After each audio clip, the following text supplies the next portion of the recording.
All of our files are free and will remain free. If you like the show, you can show support by donating $1 to help with expenses. Just use the PayPal link on our website, YouTube channel, or Facebook page. Thanks.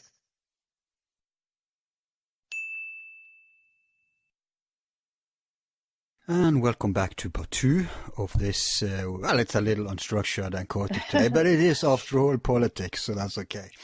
And we're talking with one of my Norwegian heroes. I just call it Kari Jaquesson. Yes.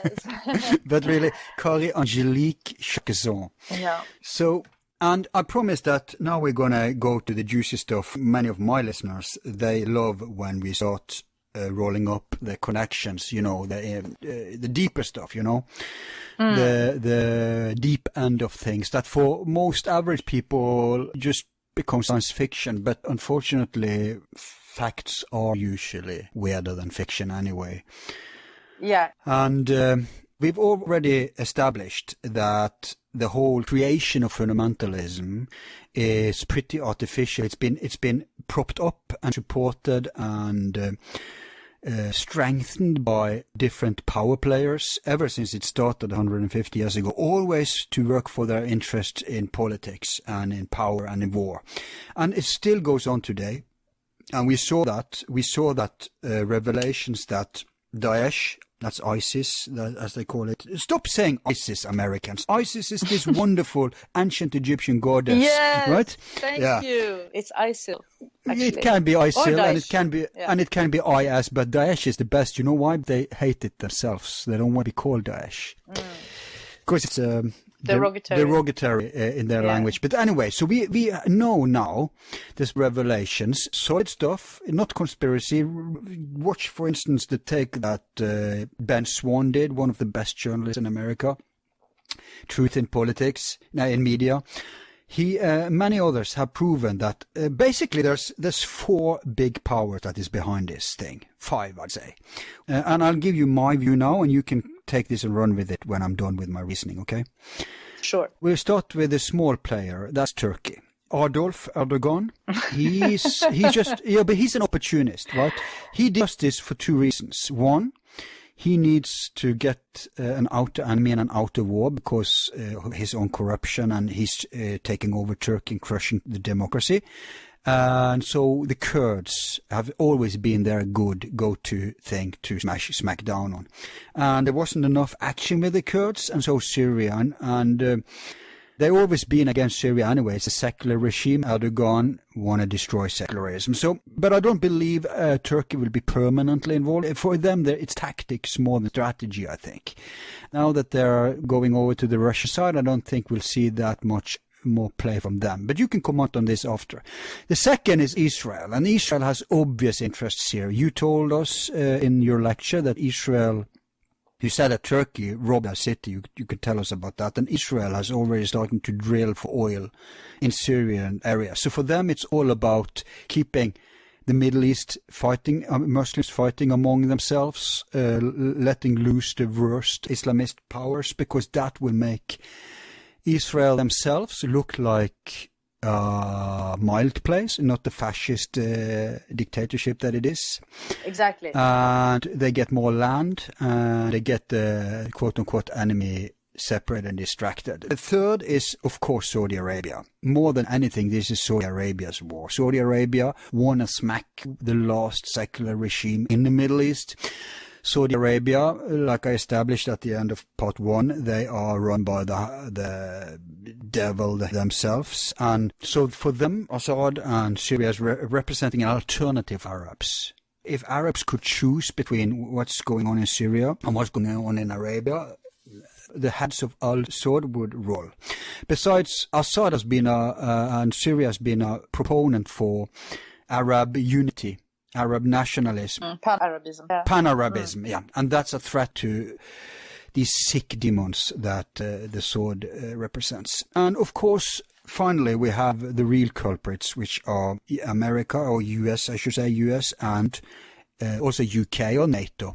For they represent the oligarchs, the globalist oligarchs, those who actually need this war going to plunder the states and accumulate all this money, testing out new weapons, brutalizing the people, generating these migration waves, but above all, like you pointed out, getting insanely rich in the process, getting the war industry going. Without the wars, it will collapse. The stock will plunge. So globalism, war industry, that's represented by America and the UK. And this is my analysis. And now I want to hear your take on this. Yeah. Well, Turkey, nobody can know what Erdogan thinks, but that he's an enemy of secularism, that's for sure. I mean, he even says so himself. He's never been in his earlier years, maybe he didn't say much about it, but he's always, he keeps saying, well, if that's what the people of Turkey want, we'll get rid of secularism. Yeah, he's smarter than Saudis, though, because he wants to keep an image, a mirage of democracy. Of course. He wants to keep the secular party. Look, no, this is okay, right? Because then he can go on, because as long as he has total control, what do he need, to show it, if he can get away with pretending this. Just like our regimes are doing. Exactly. He's taking the cue from us. For example, in Norway, people say, yeah, but we have democracy. Really?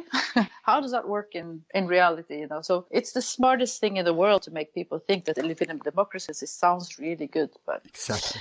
And in Erdogan in Syria, he's just called the thief of Aleppo, because Aleppo was a really, really strong industrial city, had over 1,000 factories. They manufactured everything from A to Z. It's like A to Z. It was fantastic. Obviously, a huge competition for Turkey, who has a big textile industry, etc. So they stole absolutely everything, like even the copper in the wall, as I say. They took everything. So they just came in with trucks and military. Oh yeah, you can see there's been documented. It's insane. They take the whole factories, you can't imagine. And a lot of oil. For example, when last year when we were traveling to Aleppo, we had to take a big detour because a lot of the roads were still not secure, the whippers and whatnot. So we had to take a longer route, and there were miles and miles of trucks transporting oil. At that time, I think there was only one refinery open because the terrorists had bombed all the oil refineries, So, and this is exactly the same thing do you remember when they drove oil to Turkey? Yeah. And American intelligence were like, oh, what? No, we've never heard about that. They Then the denied Russians came in. Yeah, Putin blew it. They crushed it right away. And so Turkey, Erdogan is just called a thief in Syria. Right. I have been thinking a lot about the motivation for all this. You say I can't disagree with any of the things that you said, but for me, you use the word sick demons, or the term sick demons. Poetic, just poetic. No. Well, of course, that depends on if you're a person of faith or not, which I happen not to be, but. I had a discussion with living in Norway, actually. He's been living here since before the war. We were discussing, late night and lots of discussions. And we came to the ultimate questions. Why? Because we all do what we do with a motivation, right? We want to eat or want to sleep, so we get ourselves a bed so we can sleep well. We're looking for the prize in what we're doing. What do these people want? They already have it all. And more, and more, and more. And this is the big puzzle. You said that the richer people get, the more psychopath they become, or something like that. I don't remember that they use, but it's the same kind of mentality as power corrupts, and absolute power corrupts absolutely. Exactly. But you see, most people who don't accumulate a lot of wealth, they will say, like my neighbor has this really nice car. I'm going to go and kill him and take it. See, that's totally unacceptable in the micro society, right? We would never do that because, first of all, our moral would tell us that it's wrong. We can't kill somebody just because it's something that we want. And then some people do. Some people are this type of people, and they kill people to take what they have. But it's harshly punished by society. Yeah. It's completely forbidden, and it's... And you don't even need it in law. Even in a society where there are not written laws, you would be Exactly. exiled if you did something like that. Exactly. It's antisocial. Completely. It's not natural. It's not, exactly, it's not natural. Because for the survival of our species, we know that what works in the long term is cooperation. This is what makes us survive. But on macro level, this is not only permitted, it's even, how do you say, you get prizes for it. Yeah. Look at Obama. Let's take Barack Obama, who is personally responsible for killings of who knows how many. That's just one example. He took America from 2 to 7 wars. Right. Every Tuesday. And another thing, like George Galloway always says on air, he says that he dropped bombs, the drones, every hour of every day of every year during his presidency. Exactly. The bombs never stopped. But continuously.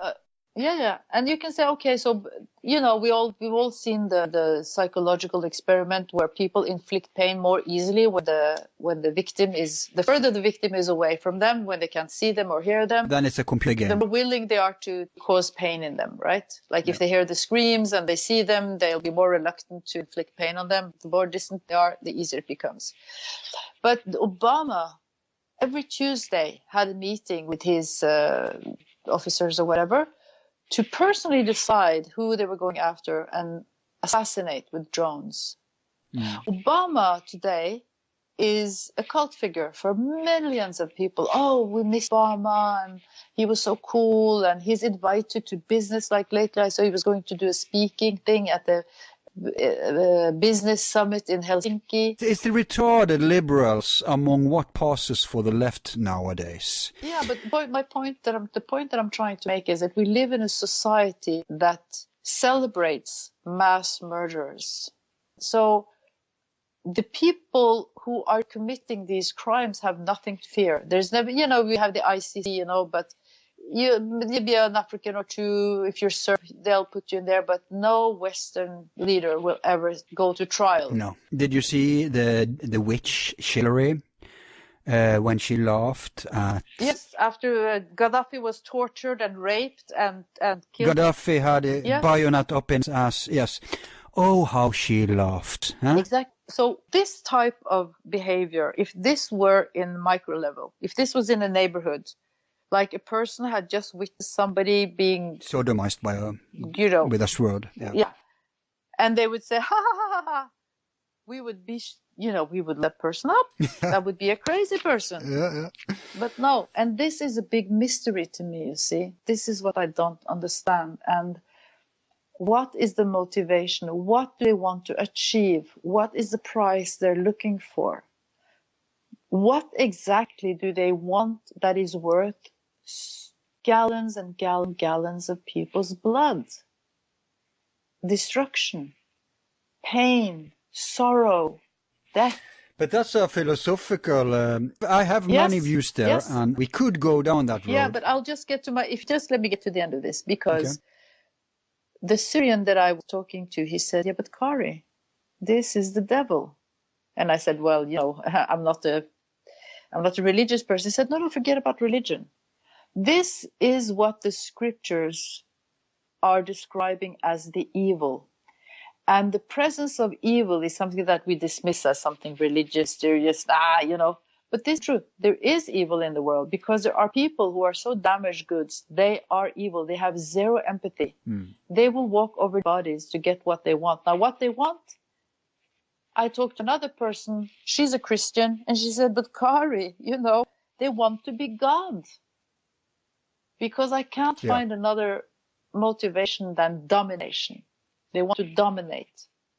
And this is a very difficult thing to attack. And the only way to do it is by grassroots movement. Because, and it's impossible to comprehend, because if you have a sane brain, like most people have, like they would not kill their neighbor, because even if the neighbor has a bigger house, because you just don't do that. It's just, it's against our nature, like you said. So this is the difficult part. It's superhuman in a way. Not in a mysterious or religious way, but who knows? Yeah. There may be metaphysical aspects to it. There might be. But the point is that it's domination. The whole Israel project, for example, that has nothing to do with religion. It's about domination and power. land. Yep. Yeah, it's domination. Because all the things that our leaders do, is it for the greater good of the people living in the country they are leading? No, it is not.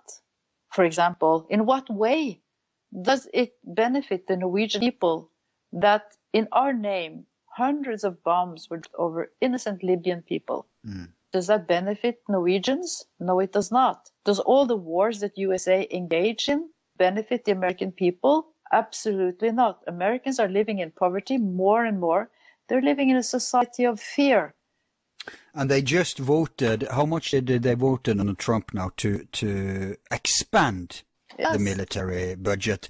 They've expanded, I forgot the number, hundreds it's obscene. It's obscene. So, yeah. So much that every American could get free healthcare and free education for decades onwards. To Bernie Sanders, they say, oh yeah, all these pipe dreams, who should finance this shit, right? It's unrealistic.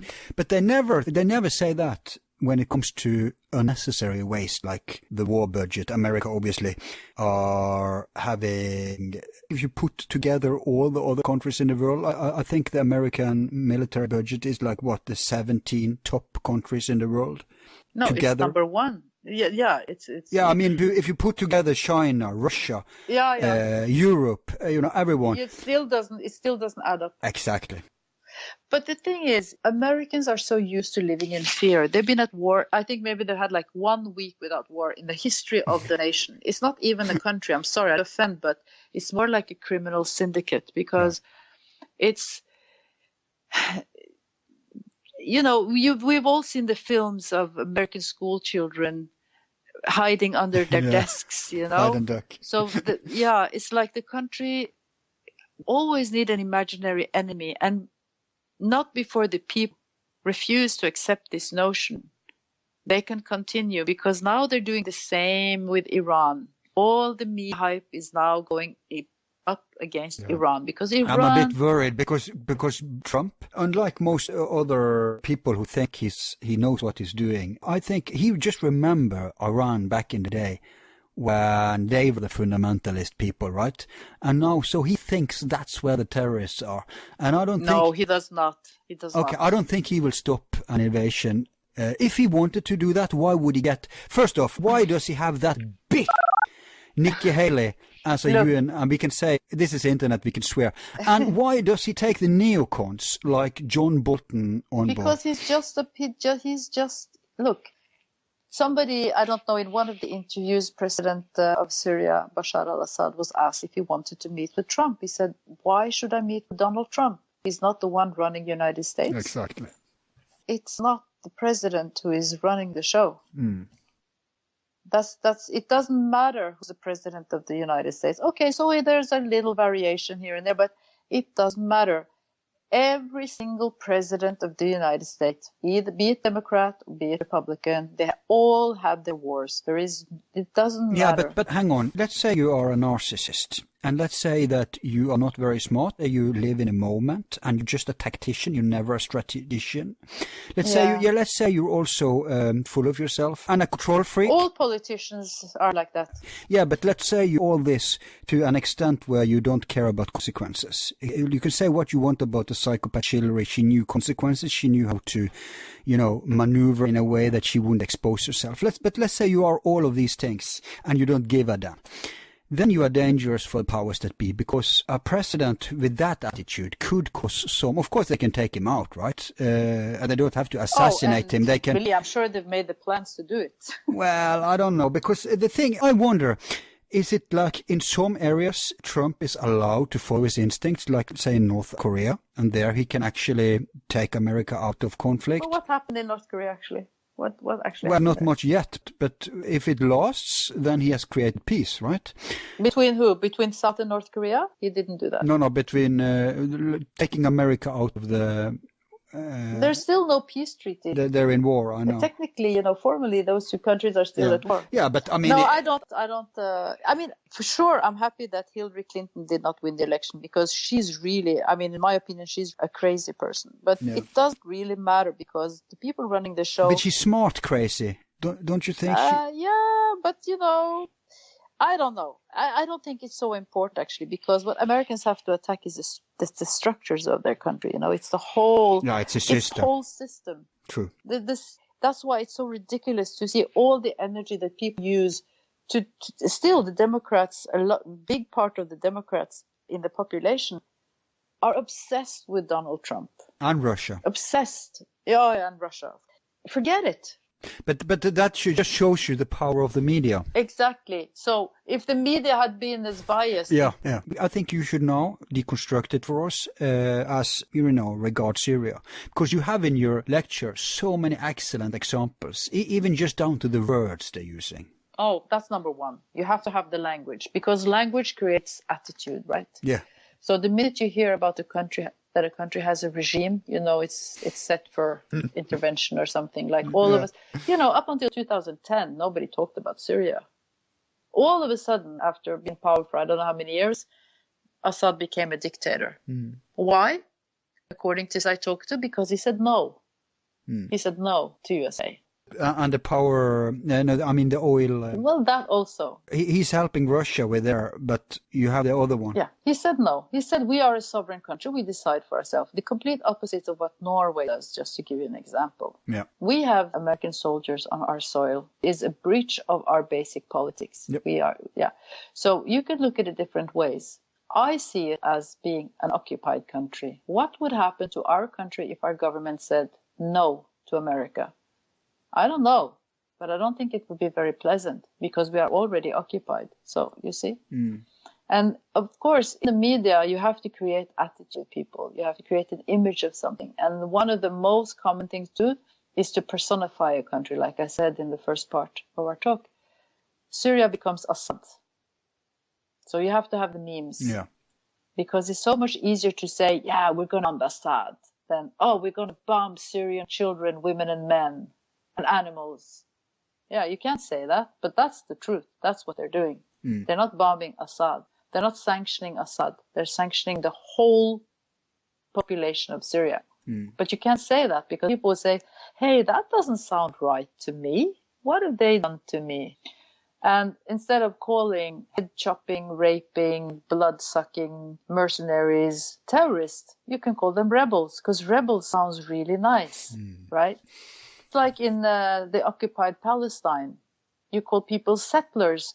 Now, when I hear settlers, I get the little house on the prairie images, like exactly. It sounds really cozy. Very good for use against Americans, right?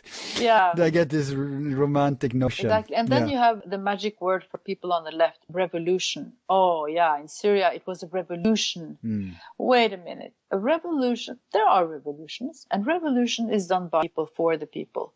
Now, let's look at what the so-called rebels did in Syria.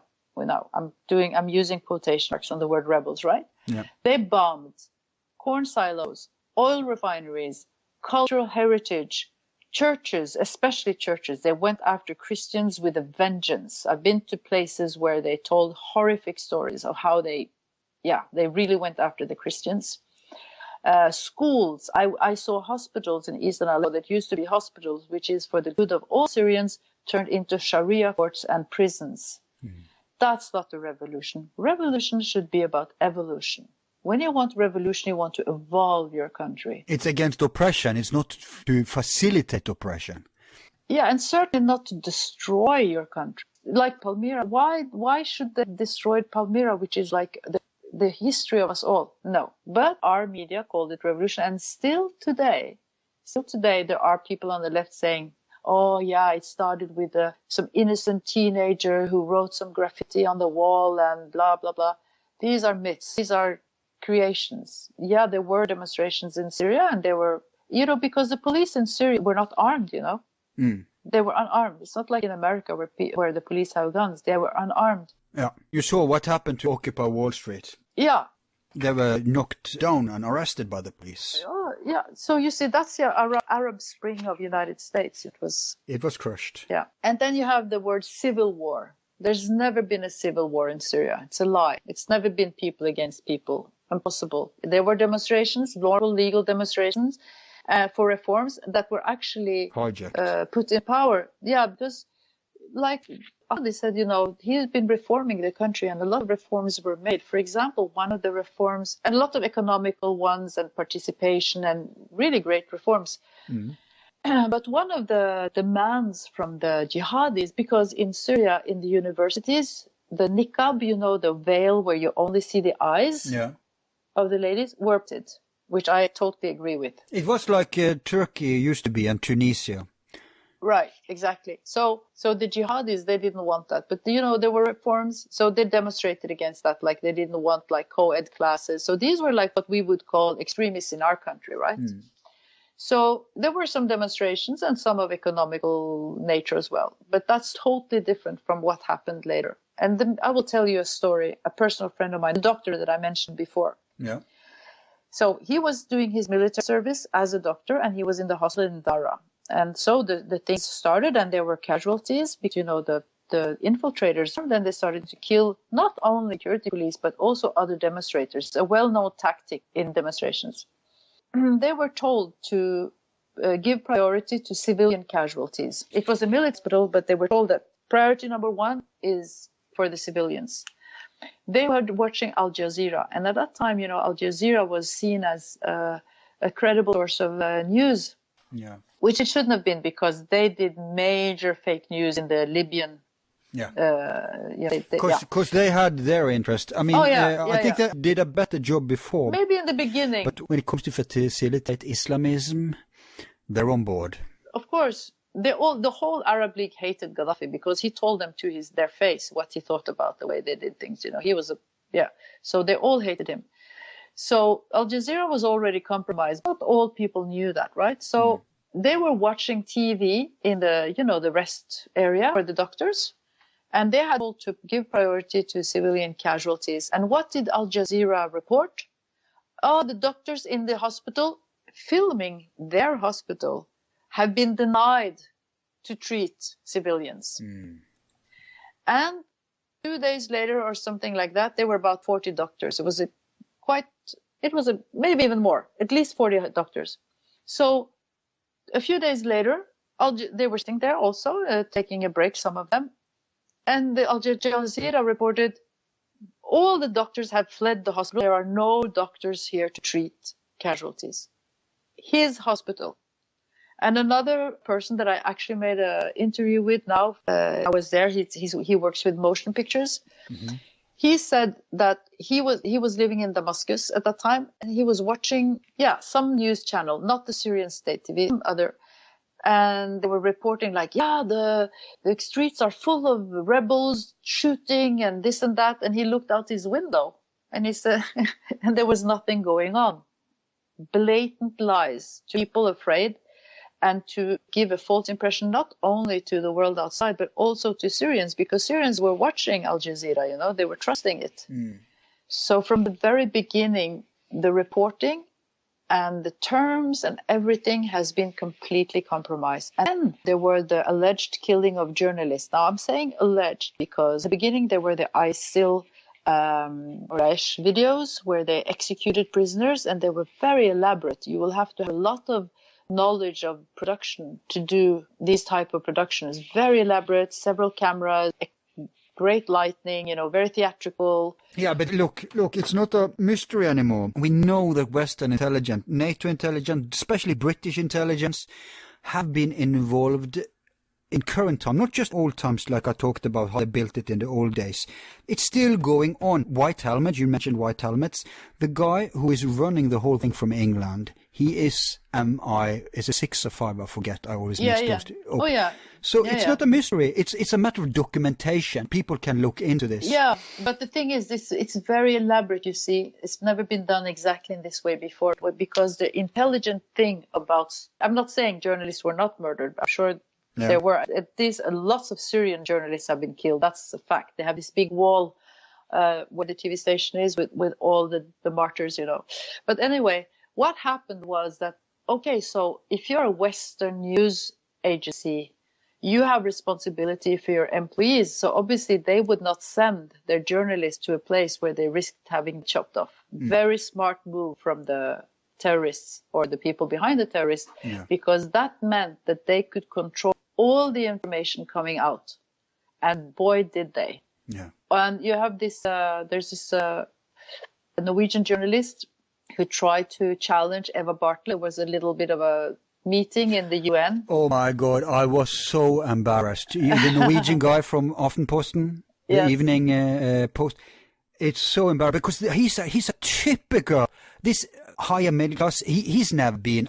They go to these schools, in old days they wanted to be journalists, like, the romantic ideal of a Robert Fisk or these brave war correspondents, right? They're not like this anymore. They are now posh, snobbish, spoilt brats. Yeah, but that's true. But you also have to take in consideration the cuts in the media business. Yeah. Like, before they used to have, it's part of the reason. And the deadlines are, they're like really, so they have to produce a lot of material and they don't have the time to go out and do their own investigative journalism. That's one aspect that, I'll give them that, No, nobody's paid for that, but there's still, Eva Bartlett is a brilliant example of someone who in the old days would be hailed. She would want prizes, right? Yes, she would be the old school investigative. Like John Filger and Fisk and everybody, Yeah, but now they become bloggers, they become independent, and they become bullied and marginalized. They are accused of being conspiracy. It's quite obvious because like Vanessa Beeley and Eva Bartlett have been traveling extensively in Syria during the crisis. They've interviewed first-hand people straight out of Ghouta, straight out of Eastern Aleppo as it was liberated. They've interviewed the people and they have been totally ignored by the Western media. They have done some stuff on RT, but RT is being demonized. Russian television is also being demonized in our media. And on the other hand, you have BBC who have produced not only BBC, the most state-controlled. They say RT is controlled. Yeah. BBC is the most corrupt television, even worse than our own, and our own is pretty bad. Well, the thing Norway. is, that's a claim, but it can also be documented. No, it's a matter of documentation. BBC people themselves have made programs documenting. The BBC started under Blair. It probably started earlier, but under Blair it really got systemized. Yeah. They kicked off even the BBC chief and all journalists who were against the war. Same happened in America. Famous journalists with high ratings had their own shows, but when they were against the war in Iraq, bam, off you go. And what happened? The idiots who have told us how things would become, who were wrong, those for the wars, they were promoted, and those who were against the wars, they were fired and never reinstated or anything. So they have. Well, let's put it this way: if you're a journalist, you shouldn't be either for or against, but you should report accurately. And one of the most common ways to lie is by omitting. Yeah. You can lie without actually telling a lie, but you can omit a big chunk of the information so that the final impression on the viewers or the readers is not accurate. And BBC have actually not only done biased reporting, they have actually produced themselves totally staged, not fake reporting, but staged. They've been part of staging. For example, there was this alleged chemical attack somewhere in Syria, I don't remember, and it's almost a parody. Which one? I don't remember exactly, because there's this guy who's actually done a lot of research in it, but can you I'll describe it to you. Imagine part of it. Imagine that you take a bunch of people into a hotel room, because you can see it's a hotel room because it's quite nice, and they act like somebody from the movie Thriller. Do you know the Michael Jackson Thriller video? Yeah, where they dance. With torn clothes and this strange type of staccato dancing sort of way. Yeah. And they moan, and then so all of a sudden they discover they're on camera and they start acting again. You cannot believe it. I have to see this. It's incredible. And that's a BBC production. Right. Yeah, so the thing is, they realize, when I say they, I mean whoever can have the power to do all this, but the media was to be kept under control. And they learned from that, from the first Gulf War and certainly from the Vietnam War. I mean, every war. No, but the reporting from the Vietnam War, you saw the dead bodies of American soldiers. You saw their intestines going all over the place. They certainly didn't want to repeat of that. So to control the media is super important, because that's the ones. But it goes even beyond the media now. It goes in, like even here in Norway, you said in your lecture that one of the most highest Middle East researcher. Yeah, Cecilie Hellestveit. Yeah. So it's not just the media, it's all sorts of people who have... Okay, so that's a very important thing, the think tanks. Yeah. So she wrote a book which was kind of, at least she said, hey, this is completely against international law to go into Syria, so and so. And she was on the TV stations, but when she started talking about these things, poof, all of a sudden she was gone. And where did she go to? She went to Atlantic Council. Now, Atlantic Council is a think tank, warmonger think tank. People should look up all these things, and they recently everything, all our claims. Yes, absolutely. Because you will hear people, shills, who will accuse maybe even me, but at least Kari. Yeah, they can do that. Oh yeah, but she's on board for this, or she's compromised by that, or she's a loony, or she's a conspiracy. You don't have to believe us or them. Just check the facts. And if you are too lazy to check the facts, then you better just take our word for it, okay? Either you check the facts or you take our word for it. That's your two options. But you should also consider this. You can consider two things. I don't have a dog in this fight. I have nothing to gain, zero to gain on the contrary, I have a lot to lose, and the price is high. Exactly, and always they make this false dichotomy. They take the poor, they take the independent, they take those who are just, and they try to, it's like, it reminds me of Palestine and Israel. They try to make that into a war. And it's like saying that a Jew in a Nazi concentration camp, he's like on the one hand, and then you have the leader of the concentration camp, and that's how they portray it. And it's the same when it comes to media. Media has huge incentive and interest to lie and propagandize about this. Even if it didn't want to, it would have to, because it's controlled. Well, they have two things. Like, first of all, we have to see the way that the media industry is organized. There used to be tens or hundreds of independent medias that made newspapers and so forth. But now there are like 3-4 owners who own all the media, mainstream media. But look at this. Let's go back to Atlantic Council. So their slogan is working together to secure the future. Now we can ask, whose future? And just to give an example, just an illustration of what Atlantic Council is. Remember Madeleine Albright, who was the Minister of Foreign Affairs for the Clinton administration? Yeah.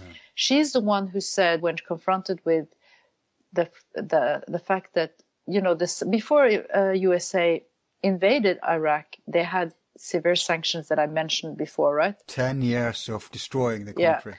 So the result, just from the sanctions, I'm not talking about the war, that's in addition, but the sanctions killed 500,000 children in Iraq. 500,000 children in Iraq died directly as a consequence of the sanctions. And 60 Minutes, the American TV show, interviewed Madeleine Albright and said, well, 500,000 children, that's more than in Hiroshima.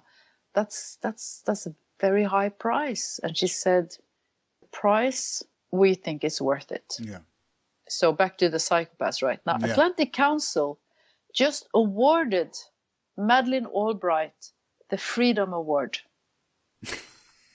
You see, just to make you understand that black is white, war is peace. Yes. So it's a clan of people, a huge clan of people who award each other, and awards are great. That's why they try to... It's called a super class, and there's an interesting author who made a book about this. I think he's actually a part of the mainstream, and he gathers, it's around 6,000 people, 300 families.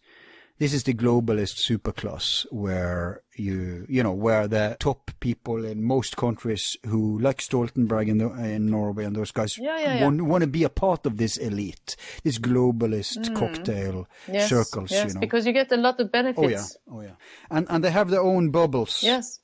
And Hillary Clinton was just awarded the Harvard Awards, for leadership, or I don't remember, I don't remember, all her battles, won and lost, something. And why? Because academia is eroded, just like the media. Exactly. But every institution. Right. But the thing is that by giving somebody an award, you sort of give them credibility. For example, they've tried to get the White Helmets to be recipients of the Nobel Peace Prize, right? Oh, so in the arguments, I've met that. What are you saying? White Helmets? Really? They've been nominated for the Nobel Peace after all. So you see, it gives them a sort of credibility. So are these journalists or general people? Both. Oh my God. Yeah. General people actually think that White Helmet is something good. Wow. Yeah. Because have you heard about this crazy CIA? He's a son of a CIA asset. He's from I think in Nicaragua. He calls himself Tor Halvorsen Mendoza. No. He has this fake human rights conference in Oslo. And they are trying to, and they are propped up by certain media. Fortunately, most people in Norway at least, have no clue who he is. And Jimmy Dore just took him down big time on YouTube. But anyway, see, they want to take over the peace conferences now, because if these reactionary, corrupt, globalist puppets can run every institute they run, if they can take over academia, media, and even voluntary organizations like Amnesty and all this. Yeah, I'll talk to you about those afterwards, because that's a huge part of the soft power work. Well, I don't need to say anything more. Just take it now. Yeah, so you have the media, the newspapers, television stations, etc. We've talked about them. Then you have the think tanks like Atlantic Council, which is just one of many. They are overfunded. And, they use these beautiful words like global innovation, really big words, like just their slogan, like working together to secure the future, which is just nonsense, because they only work for war. They only work for the ruling classes. Like I said, they gave Madeleine Albright, who's responsible and dismisses the of 500,000 Iraqi children as something worth whatever price she was looking for. That's a maniac. That's a killer. And they award her with a Freedom Award, just to tell you the mentality of these think tanks. And then you have what's called soft power, the NGOs and the so-called human rights organizations.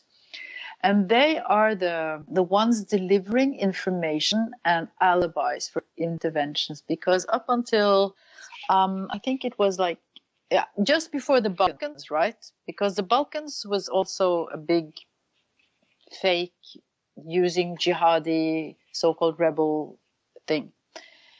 And so in order to sell the wars, they have to use some sort of alibi. And what's better than saying that human rights are being violated, right? Mm.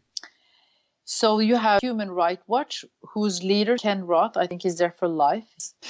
I'm sorry, but he's a criminal. He's obsessed with Assad and the whole barrel bomb meme. Mm. You heard about barrel bombs, right, in Syria? That's one of the memes. Yeah. Which is actually, And the gas. Gas is also. And gas, yeah. So, and they have a very high degree of confidence in the population and credibility, and they're quoted by the media. But these are private organizations, and they have agendas. And if you see the people going around in the leadership of these organizations, it's the same crowd as are in politics and in think tanks. I'll give you a specific example of this. Okay. There's a Norwegian NGO called Norsk Folkehjelp, Norwegian People's Aid, which could also be called USA Aid, because they've received millions from the United States. I used to support that, because I thought, these are neutral. They're not like a Christian group. I thought they were good guys. Yeah, no, they're not Christian. They're That's one of the reasons I liked them. They didn't have an agenda. Oh, they didn't. Yeah. Okay, sorry. Yeah. So, Norwegian Prime Minister brags that Norway, we are the champions of human aid to Syria. We've we've pledged 10 billion Norwegian krone, that's like 1.5 billion American dollars to Syria, and we're great, etc. The thing is, Norway has given 0 krone to Syria. And this is information that's coming from public records. You can go to the Foreign Department of Norway. They have everything is public, and you can search. You can put different search parameters. And Norway has given 0 krone to Syria public sector. All the money allocated from Norway to Syria is through private organization for the most part, like Norwegian People's Aid. And where does that money go? It goes exclusively Don't tell me. Terrorists? Yeah, to Idlib. Okay, in Idlib I've seen videos of when the terrorists are coming from other areas, because they have to make promotional videos to get more money, right? Like you have the white helmets, and you have a lot of different other NGOs represented, but they don't have their own employees on the ground because it's too dangerous. Okay? So that means that all the information that the NGOs are supplying to our government, to the media, is compromised because Idlib is 100% controlled by Al-Qaeda. All aspects of the society in Idlib is controlled by Al-Qaeda. So that means that all the people who are so-called working for the NGOs are also controlled by Al-Qaeda, and all the information going out. For example, last year, Norwegian People's Aid got 30 million krone for Idlib. Now, where are the receipts? There are none. How do we know who got the money? We don't. We only have Norwegian People's Aid's word for it. And where do they get their info from? Al-Qaeda. Okay, so they have 30 million krone. They can't transfer 30 million krone to Syria because there are no bank. Because of the sanctions, there are no bank. Isolated. Yeah. Right. Okay, so you have to transfer the money to, let's say, Turkey. But you cannot, you have to take the money, you have to cash the money. What sort of bank will give you like $1 million or $10 million or what in cash? So you have to have that sort of bank facilitation. And you have to transport cash from Turkey, or maybe from Jordan, but most likely Turkey, into Syria. But in what currency? Dollars? You can't change dollars in Syria. But as I told you, the terrorists who were in Eastern Ghouta had $900 million in cash. Dollars in cash. Yes, $900 million in cash. Obviously coming straight from America. Taxpayer money. We don't know where the money comes from, but it certainly has, a lot of it has come through the so-called NGOs. And, you have the UN special representative for Syria is Jan Egeland. He used to work for Norwegian People's Aid before, and he's been in the media a lot of time with crocodile tears. But actually, he's not always just he's been critical actually about the Western. I've seen some things where but you think he's compromised too? Absolutely. And he's been crying crocodile tears, for example, when eastern Aleppo was still under siege by the terrorists. Oh, there are 250,000 people starving. We need to get in aid. And, But when they liberated eastern Aleppo, they found weapons and medicines to keep going. Yeah, but maybe he was an idiot. Maybe he was ignorant. No. He is no idiot. He's doing this. He's been running the same show. He was also heading Human Rights Watch, which is now Ken Broth. He goes the rounds. That's the point. Okay. The point is the NGOs. Okay, let's be large. Let's say they don't know what their money is being used for. Let's say. By the way, what does the NGO stand for? Oh, non-governmental organization. Oh, right. Yeah, which is actually also misleading because, like Norwegian People's Aid, they get a lot of money from the Norwegian government or the Norwegian taxpayers.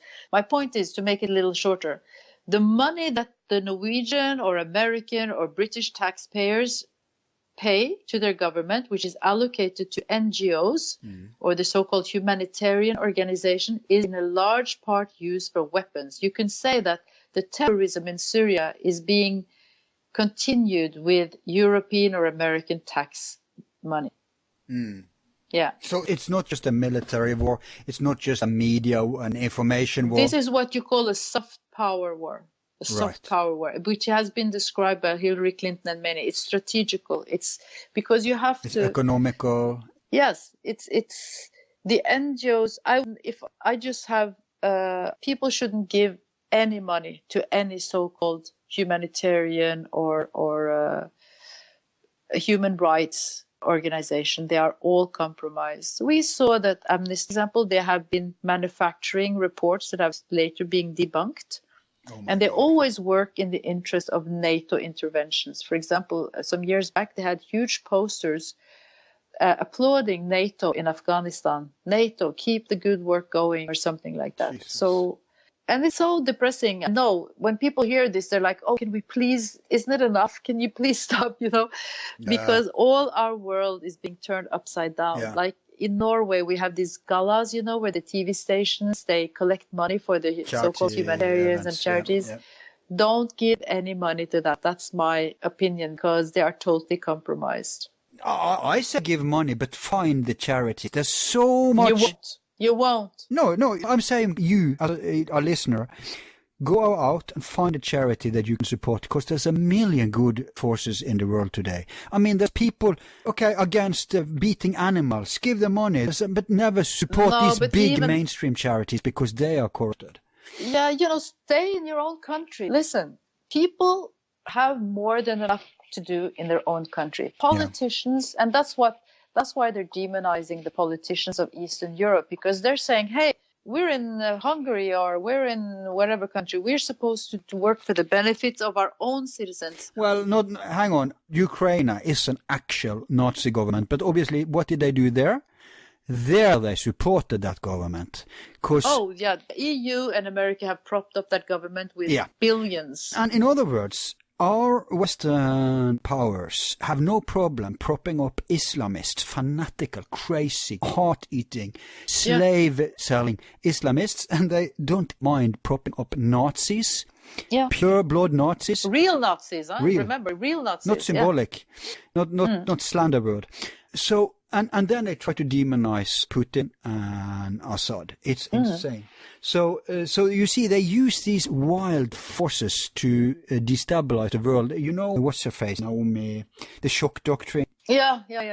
So Naomi Klein. Yeah, it's a part of a strategy. It's a shock and awe strategy. It's the go in, scramble everything, just suddenly like a lightning strike from nowhere, and when people are in shock and PTSD, then go in and just restructure. And they do the same thing even among, what's it called, these tornadoes that strike America. Yeah, natural disasters. Yeah, disasters and stuff. It's kind of the same thing going on there. And that's how you can, just because they're not patient enough. They want to take over the structure with their own infrastructure, and they want to do it in a mass and sudden step instead of this incrementalism that's been going on.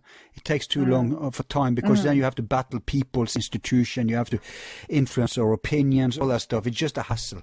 Easiest thing is to do it shock and awe. And that's and coming back to the motivation, that's the really crazy thing about it. Why are they doing this? We are all going to die one day. Unless they're like vampires, these people think they're going to live forever. We have a limited time as humans on this earth, and it's just quite fascinating, and not in a good way. People are using it to spread death and destruction and pain and suffering, and they're still capable of drinking champagne and having a good time. And the presence of psychopaths in our society is absolutely underrated and underreported, and has to be dealt with, because this is a fact. There is a certain percentage of humans who are psychopaths. They have no clinical psychopaths. Yes. Yeah, absolutely. And of course, the concentration. But the stupid psychopaths, they end up in jail. But the smart psychopaths, if you live in a world where you are... it's being rewarded. Exactly. Psychopath behavior is being rewarded in our society, and even within corporations, and she's a go-getter, and Not even, especially in corporocracy. Yeah. So we should expect all the psychopaths in the world to ascend to power. We should just expect it. Yes, exactly. We should assume that's what's going on. That's where they're ending up. Yes. That's it, and we have to try to create structures to bring them down. Yeah.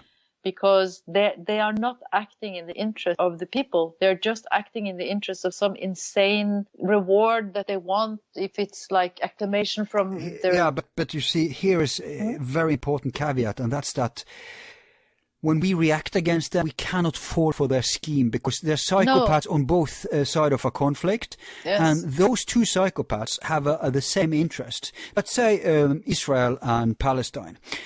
Israel facilitated Hamas. Yeah, of course. People think that extreme Zionism and extreme radical Islam like Hamas are enemies. They're not really enemies. The real enemies are those who want peace, those who are moderates. Yeah, so exactly. we can't fall for the hate. That's not the solution. When they try to whip up hate and primitive solution, then we are playing right into... It's like the devil puts his people out, demons out, in the leadership in every conflict. Left, right, it doesn't matter, right? I used to say it's not a matter of left and right anymore. It's a matter of totalitarianism and autonomy. It's a matter of basically, on the one hand, you have people who want freedom and liberty, no matter if they're left or right or center. And on the other hand, you want those who want centralism and tyranny more and more. Like you say, France is becoming a goddamn... it's under martial law. Paradise of their own revolution, right? Yeah. And that's why, I mean, this sounds very hippie-like, but it's very important to keep believing it, to keep believing in the good of people, to keep trusting people. Like, I don't remember, some author said, if you're in trouble, go to the poor people. They will always help you. True. So we have to keep the faith in us as humanity. Because I know a lot of people, they feel worn, and they feel apathy, and they feel like it doesn't matter if they do anything, they can't do anything, they have no power. Yeah, the problem is they've been watching too much mainstream media. Exactly. The good news, people, is that 90%, if you have like 10 people, it's just one of those 10 who are like this. The other 9 wants the best thing. But you know what? Exactly. And we can cooperate. We can. I think it was Goebbels who said it. And he was the genius of propaganda, right? I think it was him who said that, you can't tell a small lie. Because people themselves tell small lie and they will see through it. Yes. You have to make the lie incredibly big. Because if you do that, they will believe it. Because they can't fathom themselves doing this with a straight face, thinking you can get away with it. Yes. And that's when we come to the sleepwalkers, the part of the population who still are hypnotized by the mainstream media. They don't realize this is going on. It's too big for them. And that's why first they get angry and they fight it and they attack you. And when you talk about people getting tired and defaitistic, and that's just a process in awakening. It's like what was Gandhi who said it: first they ignore you, then they ridicule you, then they attack you, and then you are getting taken seriously. And that's what's going on here. So people who are, the world, I can't stand it anymore. That's just a part in the process, and people who attack you and bully you or try to silence you is just a part of their own awakening process. And you, as a martyr, you as a real rebel, real hero of the light of the people, that's part of the price you are paying, because it brings them eventually to awakening. If they were psychopaths, there wouldn't be any hope for them. But most people ain't psychopaths, so it's worth doing this. Yeah, and psychopaths are incurable; they can't be cured. So it's not it's not like you change them, and that's why we have to focus on the nice people, right, and stick together. And you said thing about people becoming tired because they watch too much MSM. I sent back my I don't know what they call it in America, but my decoder, the thing that gives you television in my home, the little box. I totally stopped watching. I didn't watch a lot, but I sometimes would watch like a sitcom or something, and I completely stopped. I haven't watched commercial news for a long time. also I never watch blockbuster movies or stuff like that because Really? they're all part. No, I don't. It's entertainment. Yeah, Oh, it's only propaganda too. because there are a lot of attitudes that are being repeated. For example, and those are very effective because it's just entertainment, right? No, they're not. For example, if you look, but it doesn't work on me, so I can watch it. I love science fiction because that's where you get the big production. Pentagon sponsors, but not for they're free. in bed with. I know. You have to. There are certain attitudes that you could never expose or express in a movie created by the help of the Pentagon, and it's impossible to make a science or military movie without the help of the American military. Actually, it's true. I mean, I watch movies, but I'm very selective. I'm very selective in fitness, and I eat healthy. I'm not a crazy person. I eat everything. I can take a glass of wine from time to time and all that, but I'm very picky more and more about what's going to go into my brain. Mental fitness, right? Yeah, because propaganda comes in so many various forms, and you will see that there are certain attitudes that are exactly the same being expressed in most productions. It's the same. The same goes for, stereotyping people. Like you would never, ever have a Russian or Arab hero in an American movie or production. Never. No. But you will see bad guys. Stereotypes a lot. Yeah, in fact, if it wasn't for the subtle propaganda through entertainment, it would be harder to sell the disinformation through the mainstream channels. Yeah. But I want to say, I noticed this in the demonization of RT. I thought it was amazing that even Norwegian people who are supposed to be a little educated were falling for the false dichotomy because they try to portray like, CNN, Fox, NBC, MSNBC, all this shit on one hand, and RT on the other hand, as if they are equals. But as a matter of fact, and I'll be branded as a Russian propagandist now, but that's okay. It doesn't take much these days, No, but it's a matter of that means I've done something to make a difference. It's like a medal for me, so I hope someone bothers to do it. Anyway, I just want to say about RT, if there's any people out there, sympathizers with our show even, who thinks this meme that, so BBC and CNN and all this, yes, they are compromised, but RT is also compromised on the other hand, right? It's like we're trying to be balanced, but it's not true, because what Putin did, which is a stroke of genius actually, obviously, Putin has his own interests. I'm not saying he's like a saint and everything from Russia is good, but what he does is very simple. He learned because back in the Soviet times, what did the West do?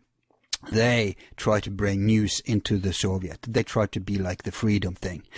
And today it's the opposite. Today the Western media is controlled, and Putin's doing exactly the same. He's not controlling the news. He's just taking all the journalists who's driven from truth-saying in Western media, and he's saying, here, come and play, and are we going to finance this thing?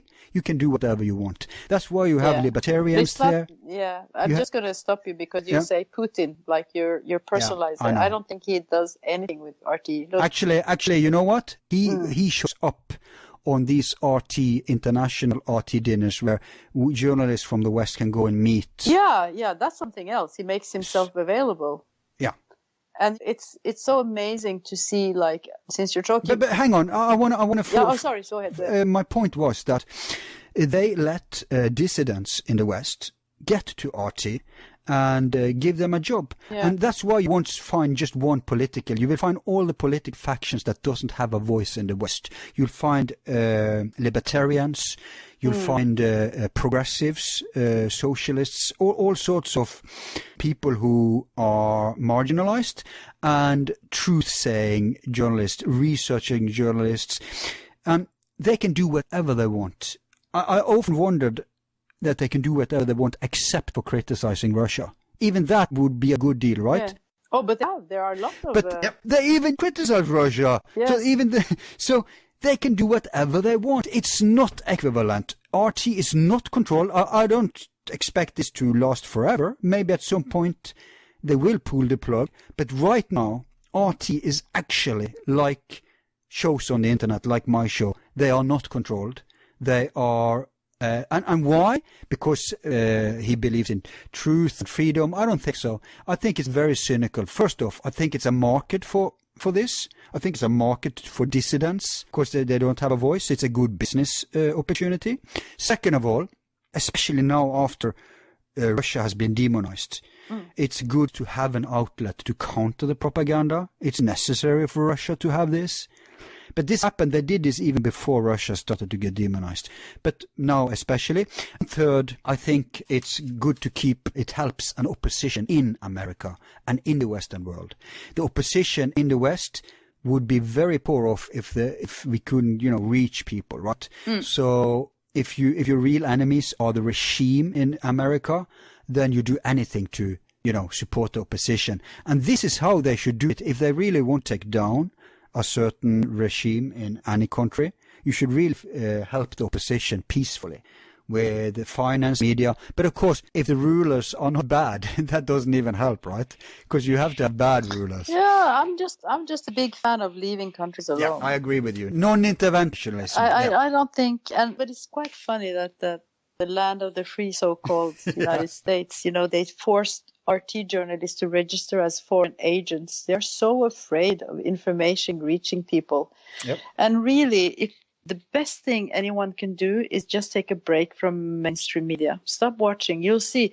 It's a little bit like eating chocolate. Like if you eat chocolate and then you stop, once you taste it again, you're like, damn, this stuff is really sugary and disgusting. And how could I even eat this?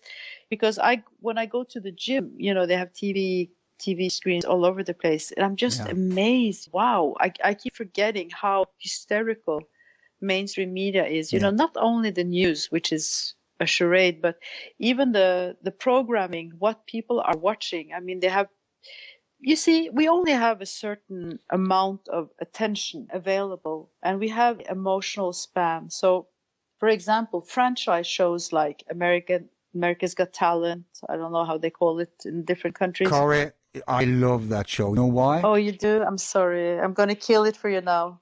Yeah. You can try. But you know why I love it? I know it's commercial. I know it's a bread and circus for the people. But I love it because two things. One, it shows human creativity. No, it does not. That's the point. It could be much worse things, reality. Yeah, but I'm talking about the participants. They're sweet and nice and everything. That's not and genius, often very brilliant people. But that's not my point. Okay. That's I agree with that. Right. Well, maybe. I mean, I don't watch it, but for sure. They're earnest. Oh, you should. Oh, there's so much weird stuff. The people participating, they're earnest. They really want to show what they're doing. But the problem with these franchises, because it's franchised, these are standardized production, which means, like, for example, in the judges panel, you always have the same gallery of personas. Like you have one who's mean, one to everybody. You have the same expressions. They like, this is amazing. You're fantastic. It's a setup. It's all choreographed. So it's a part of the same machine. I agree. Yeah.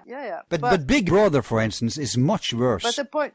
Yeah, and in every show, you'll have like a couple of participants who are like, they look like real, in quotation marks, losers. They're kind of awkward and shy. They don't know. They have this sad story, blah, blah. Yeah. And then, wow, they can sing and everybody stands up and everybody's crying. And shocked. This is manufacturing of emotion.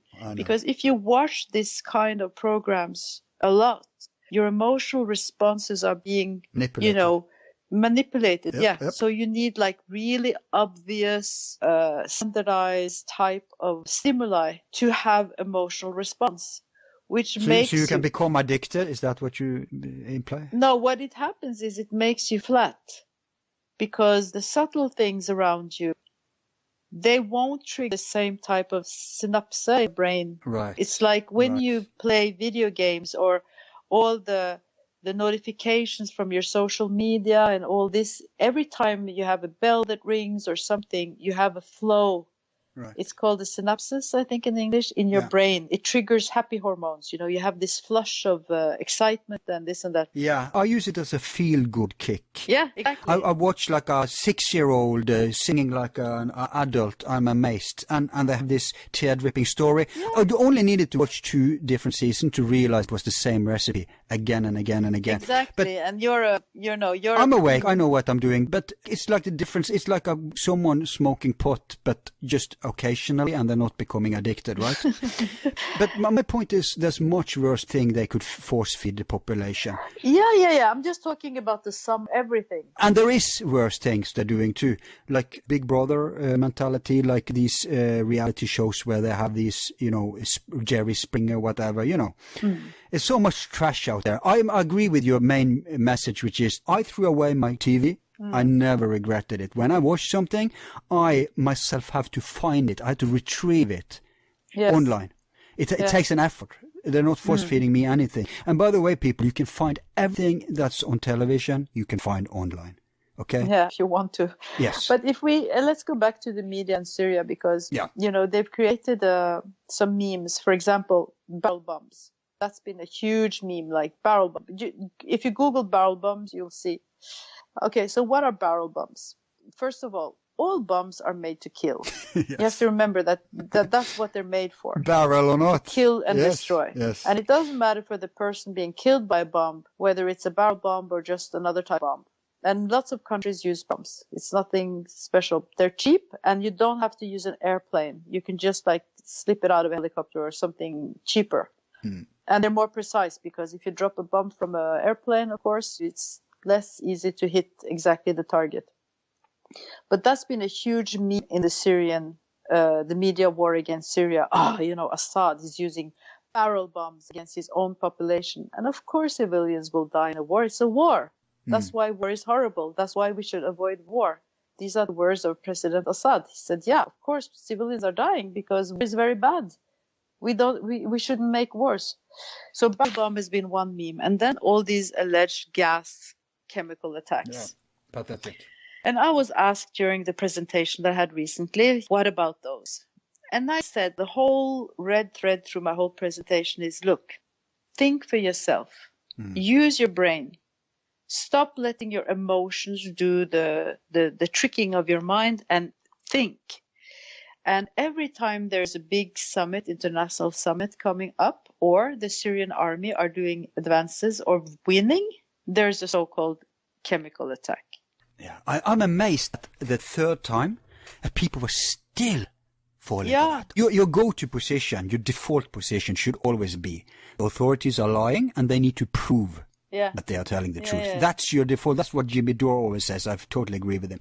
So despite Iraq, despite Libya, despite Egypt, I throw Egypt in there too. And then then they fall for this again. Okay, let's give them that. And then the chemical attack. Okay, let's give them that. Then it's proven, like I always said, it was actually the terrorists. It wasn't Assad. Okay, second time. People still fall for that. They still fall for that. Yes. And then it's proven, oh shit, it was the terrorists again. Even though in all cases, Assad never had anything to gain. So you could just, analyze yourself that it wasn't a regime. Of course, because look. But the third time, then it's starting to become criminal. If you're so stupid, what kind of chicken brain do these people have, No memory. I'll tell you why. Because of the hate. No, because the hate against Assad is ingrained in people through extreme media propaganda. Yeah, but it's manufactured hate. It's not real hate. Yeah, no, of course. Yeah. But of course, we know that because it's just because they've seen it on TV. But the thing is, people, it's just a matter of thinking, because and lots of experts have come out to say this, and the latest one from Eastern Ghouta, you even have the kid who's in the fake movie from the hospital where they're hosing them down, and his father testifying. The Western media ignored. Oh, is this that kid that was like a meme all over? What's this? Full of dust? No, you're thinking about Umran. Yeah. No, back in April there was an alleged chemical attack in Eastern Ghouta just before it was liberated. Very handy. I mean, they practically won. The Syrian army had practically won. Yeah. And then there was this insane movie from a house where you saw a lot of dead bodies. No doubt they were dead, that's for sure. And you saw they had like foam in certain of them had foam. So no doubt. There's no doubt that these people were dead. But you saw different type of photos. So the terrorists, they rearranged them, like, for example, there were two children laying apart in one photograph, and another one, they had like put them together as though they had died together. Yeah, manipulated. They rearranged them. And then they had separate footage from a hospital where people came in and were hosed down with water, and it was hysterical, people screaming and everything. But those two incidents had no connection whatsoever. And this people of Eastern Ghouta, where they supposedly should have happened, they were like, no, nobody heard anything about the chemical attack. And the child and other people working in the hospital said all of a sudden there were people coming in screaming, gas, chemical attack, and starting to hose down with cameras. And the little boy who was one of the people who testified, he said, yeah, he was just out on the street, and then they told him he would get sweets if he came to the hospital. And they used children as props, and they traumatized children. But the testimonies of the point is that this chemical attack was completely staged, and the only source of information that they used, because there was bombing after that. Remember, they used an excuse to bomb Syria again, and they used YouTube videos. Our governments use YouTube videos from unknown sources as excuse to bomb a sovereign nation, killing civilians in that country. Yeah, you're talking about the third one? The third one wasn't even... just the last one. This last one, just some months ago. Yeah, that wasn't even a chemical... There wasn't even chemical... that's what I'm... completely invented. I mean, usually the rebels, as I call them, the terrorists do it, and they blame... We don't know. Oh, yeah. They found it. No, the first time and the second time is proven was. Yeah, there was. rebels. But the point is that no. I mean, we don't know if it were actually any chemical attacks. You just see a lot of people running around screaming. And time? Not even the first and the second time. But we know that they got it from Turkey. No, because listen. Yeah. First of all, you have to have physical evidence. Yeah. That's completely compromised, the collection of it, because the agency didn't go in themselves. It was the people in the area who sent the samples. So it's completely compromised. So we don't know. Okay. We don't know. All we have seen are the videos. Where are all the dead people from the other so-called chemical attacks? Where are the bodies? Never seen, never found. So, everything can be fake. We don't know. But the point is that in any case, there is no strategical gain, no military gain, nothing for the Syrian defense to do these things. There is no logical whatsoever. And when you look at the footage, it's almost like a parody. Now, I've worked with television. I've worked with production. Yeah. You can see so easily that these things are complete staged. As the pictures of the white helmets. To have somebody run towards the camera with a baby in the arms, that's not an easy shot to take. It's quite difficult, actually. And they have tens of these photos. And it's so handy. Remember the dead kid in the Turkish waters in the beginning? That was when the migration flood came. Yeah. And that went like a meme. Then we have Umran. Yeah. So Umran, in about 5 minutes, on the front page of every newspaper in the Western world. Yeah.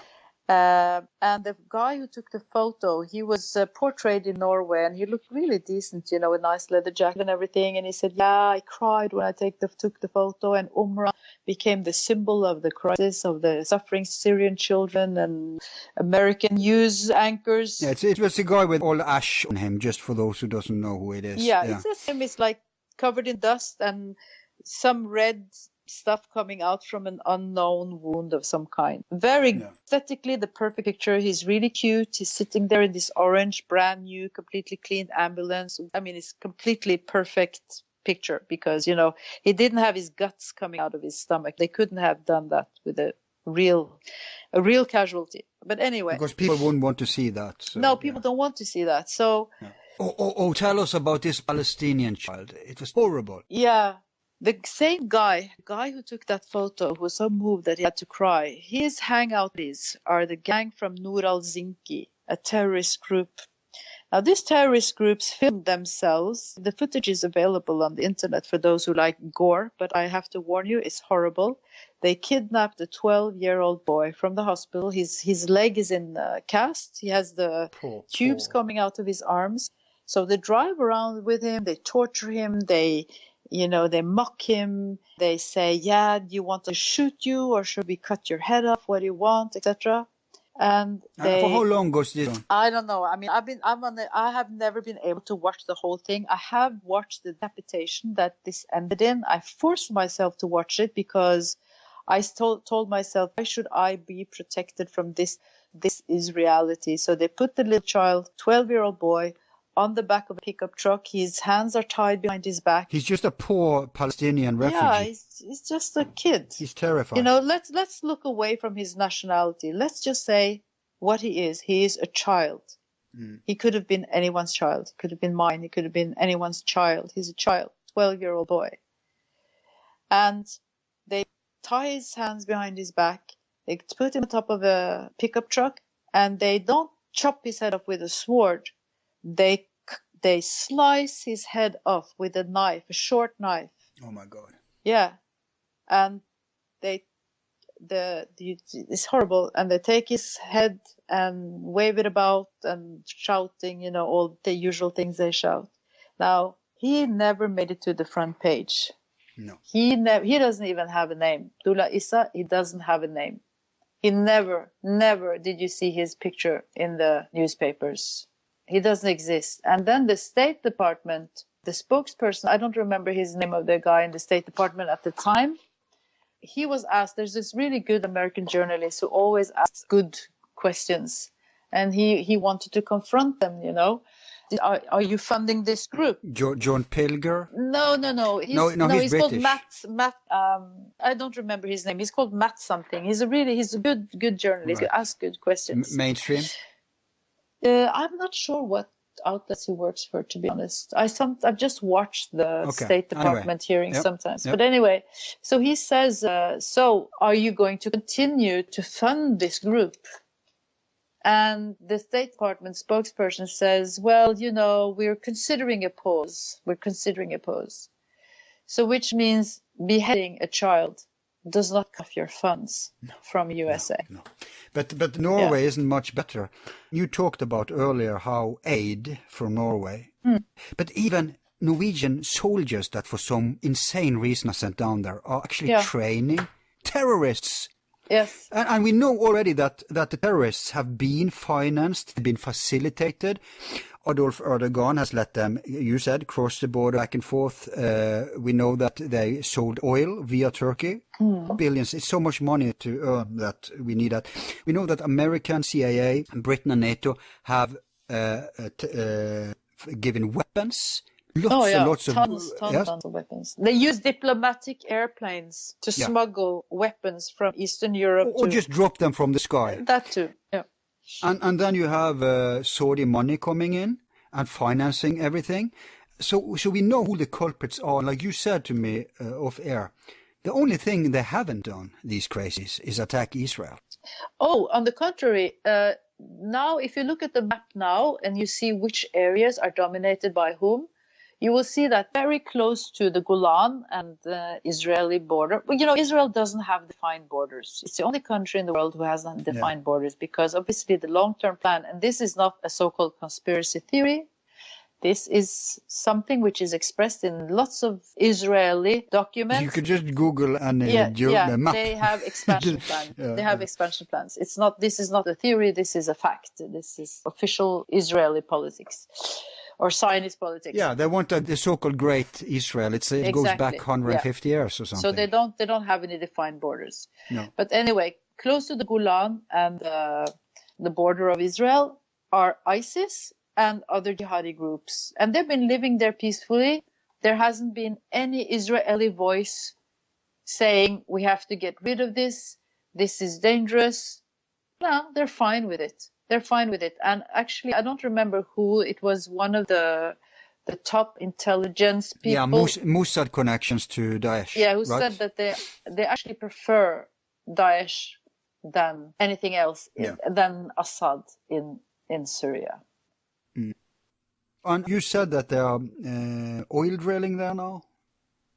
Well, in the Golan has petrol, oil and water, and that's been going on for a while. And actually, I pointed that out in January 2015 and was treated as an anti-Semite because I pointed out that Genie Oil had the license to drill for oil in the Golan Heights. And just because one of the owners happened to be Jewish, Lord Rothschild, he's not even Jewish. I mean, he's a Zionist, but he's not Jewish. I was accused of that, but that's been going on for years. Like Galloway say, Yeah. most of the Zionists are not Jewish, and most of the... Yeah, most of the Zionists are not Jewish, and a lot of Jews are not Zionists. That's it. Most of the Jews are not Zionists, yes. Yeah, well, you'll find devout Jews who say that, on the contrary, Zionism is completely incompatible with Judaism. Yeah, but it doesn't matter. There's still Jews who are Zionists, and you can say that. Yeah, so well, you will find many Muslims who say the same about radical Islam, Wahhabism, right? Of course, but it's a matter of perspective. It doesn't even matter. Destruction is destruction. No, there is a big no. I'm sorry, but that's it. No, because there's a very important point in Judaism. It's a very important thing. Yeah. And that is that it is strictly forbidden for Jews to have a state before the arrival of the Messiah. They are in exile because of this. This is a very important thing. So the whole point. Oh no, I'm agreeing. And Zionism is anyway a secular movement. It's an extreme political ideology. But you can say the same about any religion. In the Quran, it says that you cannot. Yeah, if you kill one human, you kill all of humanity, or something. Like and what you do to the most innocent, you do to me. Blah blah blah.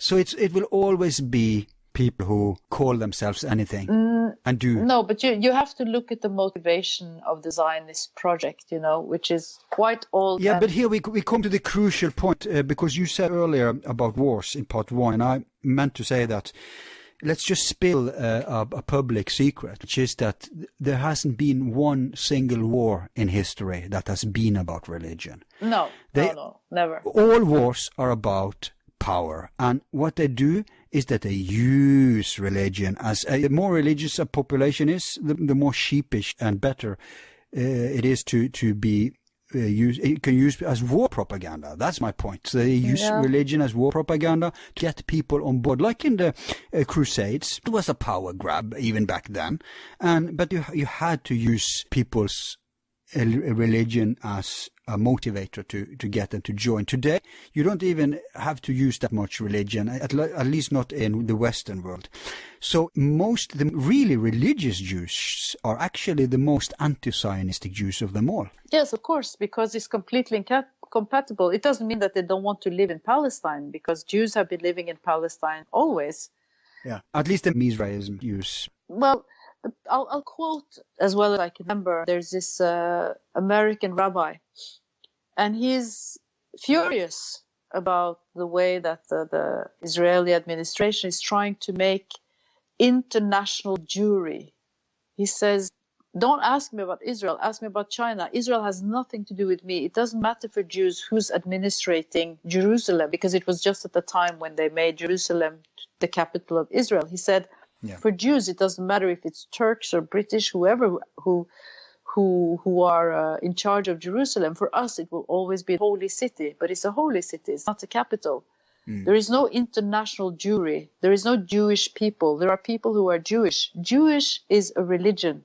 Yeah. It's not a culture. So this is just well, culture is attached to religion.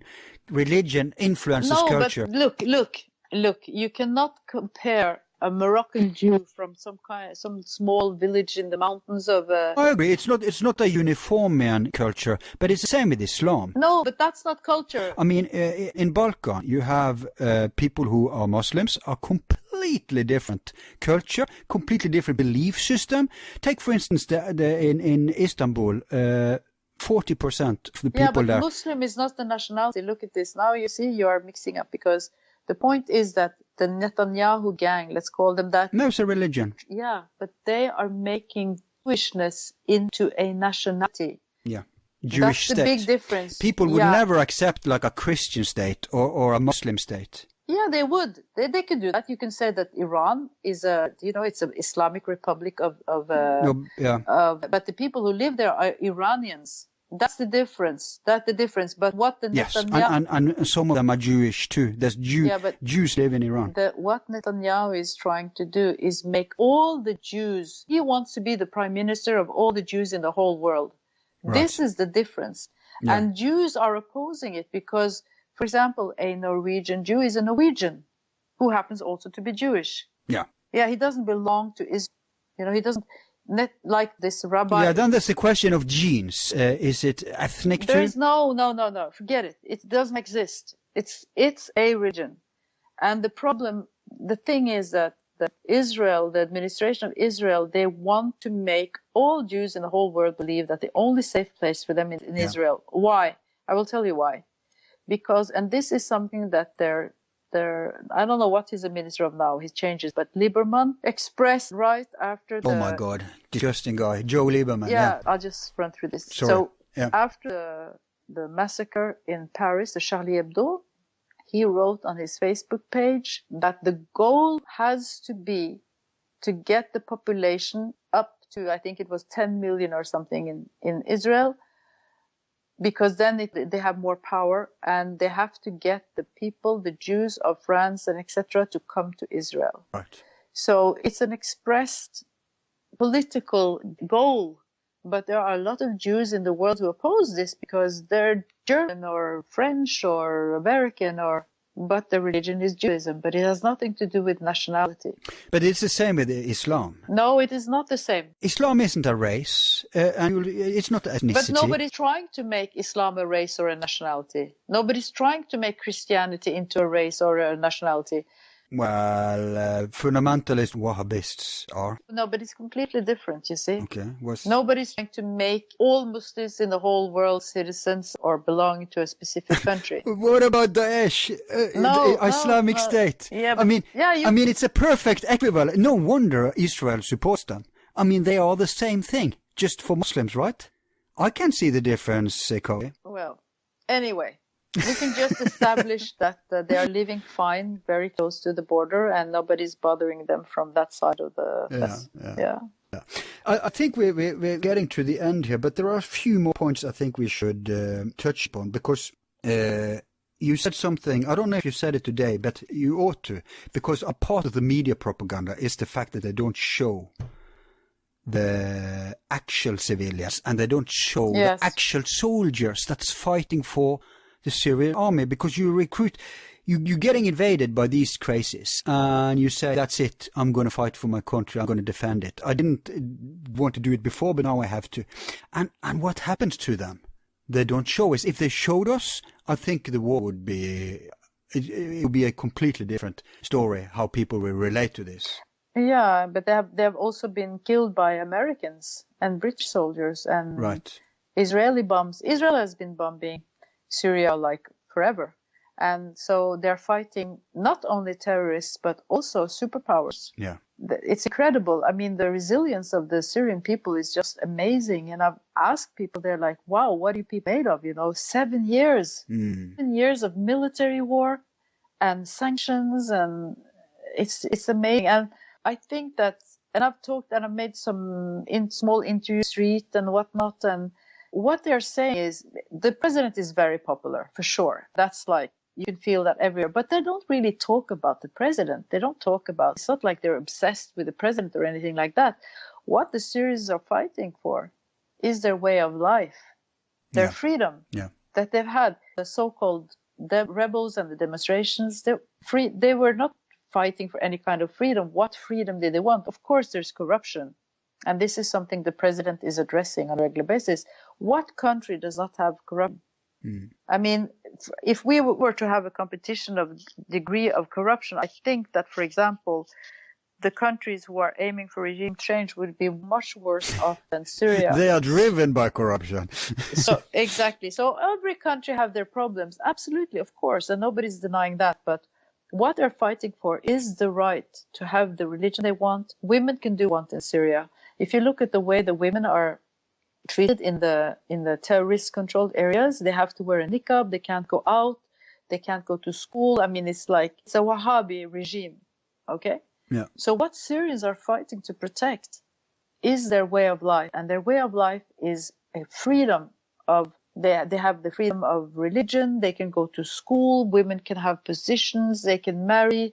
It's a very open society. I'm not saying that it has always been like that. It's not in my place to do that. But I know where the country was headed. And I'll give an example of media. In 2010, Syria had 8.5 million foreign tourists Wow. Yeah, wow. And all the curves were going up. It was super. It was the boom, the economic boom of Syria in 2010 was exceptional in all areas. So, but still a Norwegian newspaper journalist wrote how do you call it in English? The closed country. Yeah. Closed, yeah. Yeah, closed. That's not a good word in English, but like a sealed off country, sort of, yeah. Sealed, a country with 8.5 million foreign tourists. Can you imagine the development that would have taken place in Syria for the last 7 years had it not been invaded like it has been? Yeah. Yeah. The crime committed against the Syrian people is of such dimensions that I don't know even how to express it. They used to call Lebanon the Paris of the Middle East or something. But Lebanon was crushed by many times, yeah. But Syria would take the mantle of progression. Yeah, that's probably why they needed to take down Syria. Another reason. Oh yeah, also because the popularity of Bashar al-Assad was really rising because a lot of the reforms that people had been asking for had actually been implemented just before this happened. So the road for Syria was really developing, was really, like a fantastic place to live. And that's why a lot of people wanted to live there, they came there. Yep. But you see the same here in Norway. We support the aid thing. But then again, Norway refuses. First we are like a weasel, like a parasite, like a snake. We're riding on the eagle, bombing the shit out of a country. And then we refuse to pay anything to rebuild it, right? Yeah, because the war, you see, in the old days, or at least we were told so, a war was against two nations and one would win. No. That's not the goal of war these days. First of all, they don't call it war because that's such legal hassle with, you have to have the people's approval through the Congress or whatnot. So, but for example, in Syria, you don't even need to eliminate the name of a country and take it over and call it something else. The aim of what's happening in Syria is partition the country. What happened in the Balkans has become a terminology. That was a model. To Balkanize. Yeah. You had Yugoslavia, which was a big, powerful country. Illegal war. Yeah, exactly. So they created a fake crisis. Yep. And I remember when I watched the news and I was still believing in the news. I was so annoyed at Germany and some of these old Nazi countries. They started the whole shit by accepting the first republic who just went out of it. I think it was Slovenia, right? Slovenia, yeah. I think they were the first to say, hey, we're taking our resources and, screw It's such you. a big mistake because a small country cannot have an independent foreign policy. You're too small, you're too weak. Yeah. Yugoslavia was a big, powerful country. Yeah, let's not go there now, by the way. No, we don't have well, time. that's a different discussion. But anyway, what they did, they partitioned it into smaller states with less independence, right? Yeah. And that became a terminology, Balkanize. So they want to Balkanize Syria. Yeah. They want to divide it into sectarian areas and spread chaos because then it's easily controlled. Then you can control it like. And it's a dream scenario. Israel can get a huge part. Yeah. Turkey can get a part. Yeah. Even the Kurds would want a part of Kurdistan, yeah, well, right? I think they, yeah, that's what they say. No, that's what they get promised, but then that's a different story. I know, they're being screwed. You have to differentiate between Kurds in Syria and Syrian Kurds. You always hear about the Kurds in Syria. You never hear about Syrian Kurds. So, yeah, that's another issue. But I have to say, I'm so infatuated is that I have a crush on female Kurdish soldiers. They're so brave. Of course, you're supposed to. That's a big brand, yeah. Okay. So that's just, I fell for the manufacturing. They didn't fight. I don't know. I'm not going to say, Daesh. but okay, you have to tell me afterwards. No, I'm not really into the Kurdish thing. Okay. This is not something for us to discuss actually, because this is internal policies of the countries affected by this. But okay. Yeah. But anyway, I really urge people to travel, see for yourself, think for yourself. Don't take my word for anything, but use your brain, Even the propaganda tools. What's it, Qumran? What was the boy's name? Umran. Yeah. Umran. Even he became an Assad supporter. Oh, yeah. Yes. Oh, that was strange because, you would think that all the news people who have been crying their crocodile tears for poor little Umran would rejoice when he was alive and well and living with his parents in Aleppo. But unfortunately for them, the father was completely opposed to terrorist groups. Yeah. He was not interested in them at all. And he said that they had actually tried to bribe him into saying, tell lies about the government, etc. So they just ignored him. And actually, I think it was either Vanessa Beeley or Eva Bartlett challenged Amanpour, in CNN to come and interview Umran's family. But of course, she didn't. And in Norway, and they refused to talk with Syrian journalists too, right? Yeah, they never talk to Syrian civilians. The only civilians they care about are the imaginary people who are hit by bombs, alleged bombs. They don't care. And white helmets. They don't really care about Syrian civilians. They don't care about the 90% of the people. And I wrote this article. The headline is, "Are there ordinary people in Syria?" I interviewed a lady living in Damascus, ordinary person, married woman, 2 children. She works as an English teacher. She's experienced the mortar attacks. She told about the life, and she just wants her life back. And that's what people in Syria want. But these people have been eliminated from the media because we are not supposed to know about them and the big support they have for their own government, and that they just want to stay. They're happy. They want to keep Syria as it was. And that's so what should we do, Kari? What can we do? What should we do? Normal people listening to this, can we make a difference? Yeah, that's the big issue. Can we make a difference? Well, one of the things that people can do is get organized into peace organizations. Exactly. We need to organize. That's super important, super, super important. Go out in the streets. A click on the internet does not make much of a difference. Look at I'm sorry, I might offend some people now, and I'm a feminist myself, but I just cannot endorse the globalist brand of Women's March. I wrote an article on the Norwegian net news about it. I called it the Starbuckification of the women's movement. But people came out in millions across the world. So it's not like people don't know how to demonstrate, but they do it for the wrong reason. It's the same with and I might offend people again, but the whole pride thing. Identity politics, that gets them out of the sofa. Yeah, exactly. So, but not life and death. Not life and death, exactly. And people in the United States are demonstrating against the immigration ban. Why don't you go out and demonstrate against the wars? Yeah. Come on. That creates immigration waves.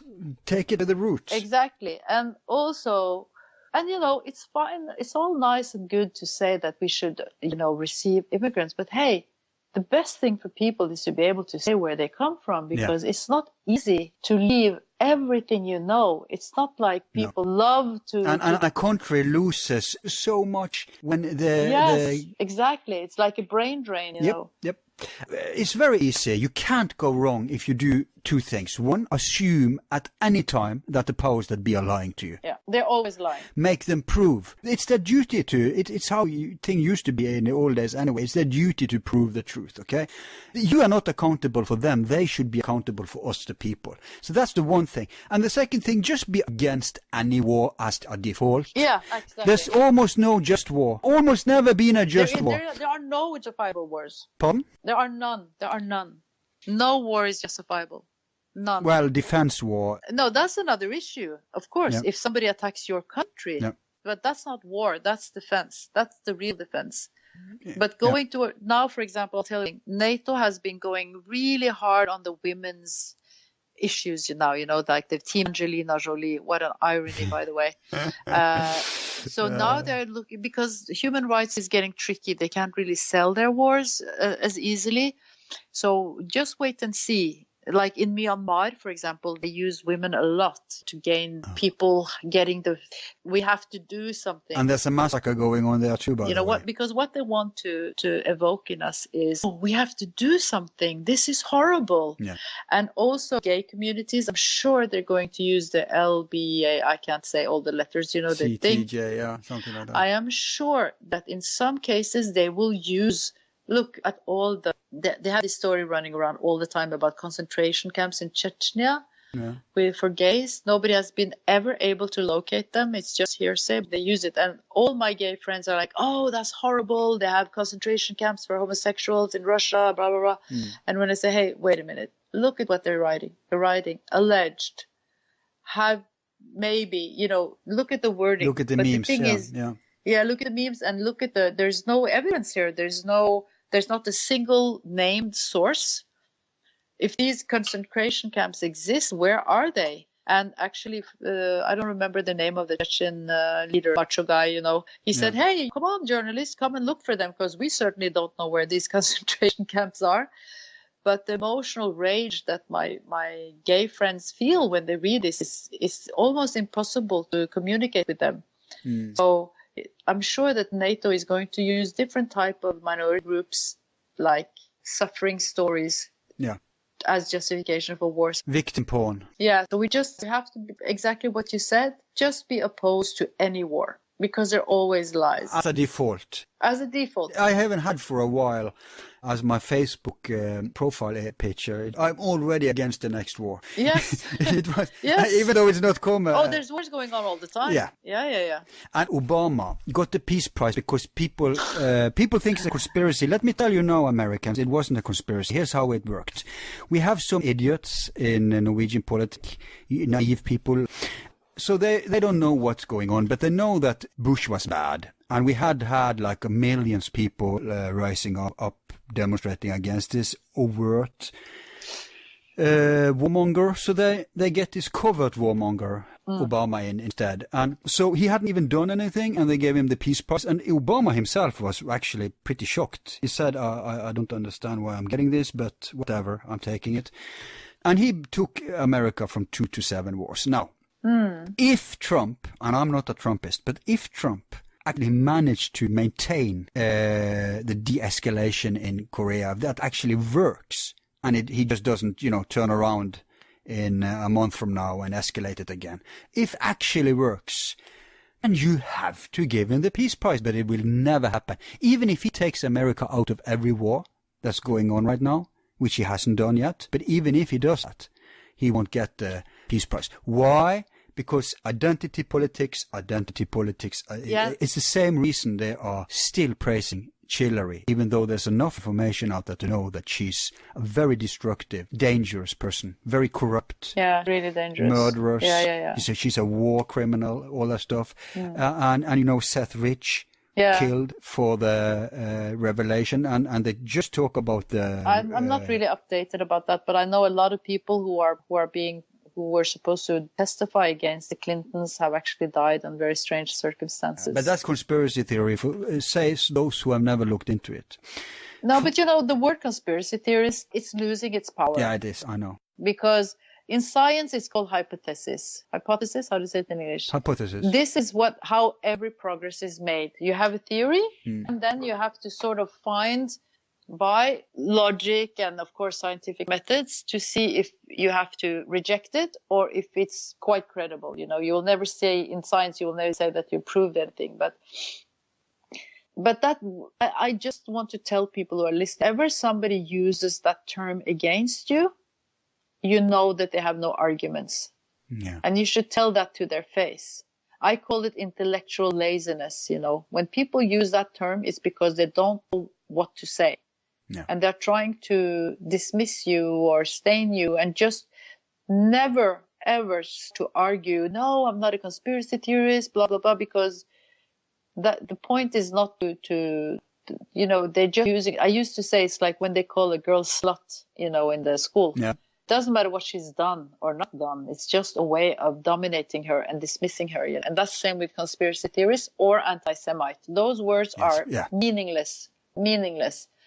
So. I can't count how many Jews are being called anti-Semites, and people who have been fighting for Jews all their lives. Yeah, it has nothing even to do with that. It's just a way of trying to make you into a pariah. So never try to protect or defend yourself against those terms, because it doesn't matter what you say. It doesn't even matter what you've said. It's just, instead of arguing on what you have said, they want to dismiss you as a person.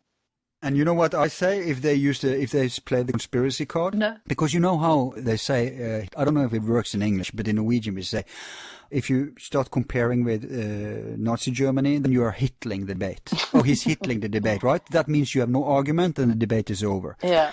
I've taken the same thing about conspiracy. I say, you say, you've conspired the debate. In other words, the debate is over and you practically admitted you have no argument. Yeah. And there's no reason for me to continue discussing with you unless you come back and on point. So it works very well. Because then we make it a stigma to throw out that hallmark, that branding. You know, it's like a lot of the people who we have to ask, for example, in Norway, we have some people who are really into that. They find conspiracy theories in all sorts of statements that are not exactly, you know, in line with what they mean. Yeah. But we never really know what they mean. We never really know what their views are because they never discuss actually the case at hand. So, yeah, I'm stopped wasting my time on those people, you know. I just want to find people who are willing to work for the good of the world. Obviously, when somebody tries to stain me in the newspaper, I have to answer, but I really think that we have to try to, of course, we have to criticize the power. And my meme my own meme is always question authority. Yeah.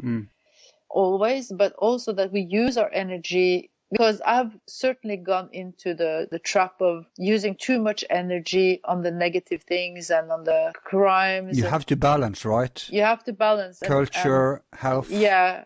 And also to try to find the good forces in the world and try to unify. And like I just heard Jeremy Corbyn say in one of his speeches, we are many, they are few. Yeah.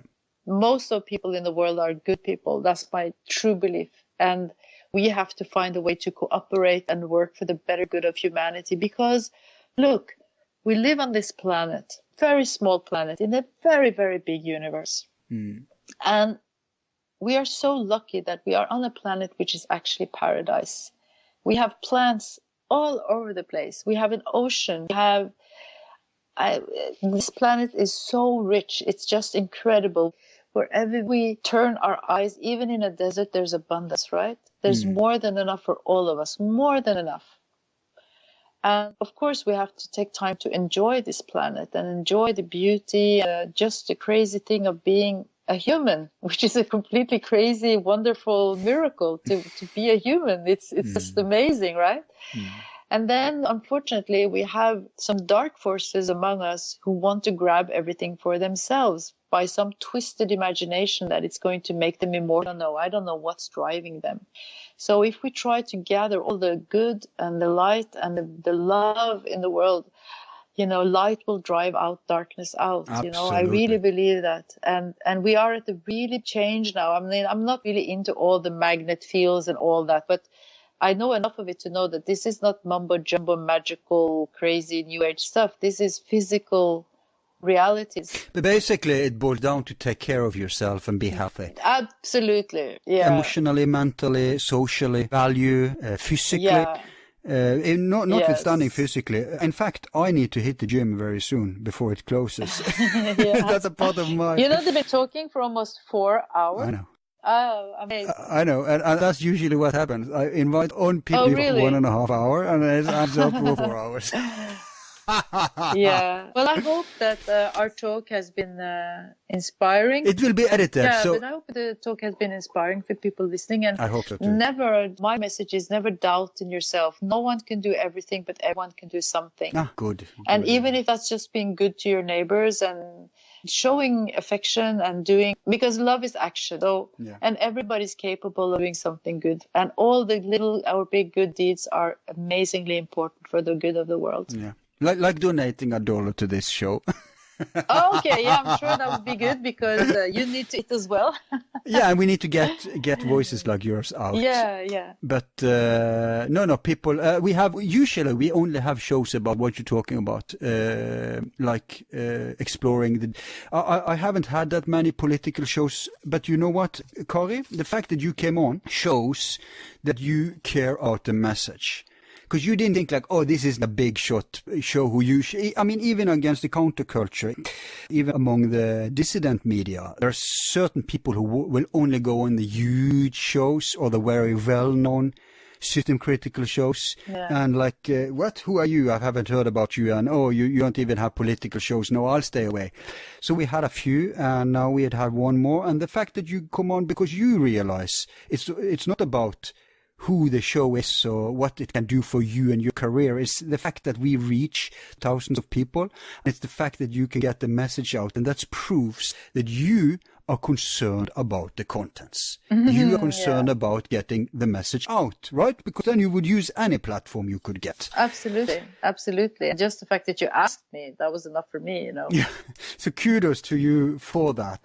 Thank you, and likewise, thank you for putting up the show and thanks. Using your time to get people. And really, people donate, because this video will be demonetized as soon as the word Syria comes in the title. YouTube will censor it. This is true, because one person actually wanted to help me fund my latest trip to Syria. PayPal dismissed his payment because the word Syria appeared in the. Amazing. Yeah, and again, go to Syria. It's a lovely country. It's not difficult. People think they're going to be bombed or killed, but... No, I would be much more afraid to go. Look, I'll tell you one thing. I've been to America so many times. I will not come back to the United States before something serious happens, because the amount of police violence that I've seen documented, it really scares. Yeah.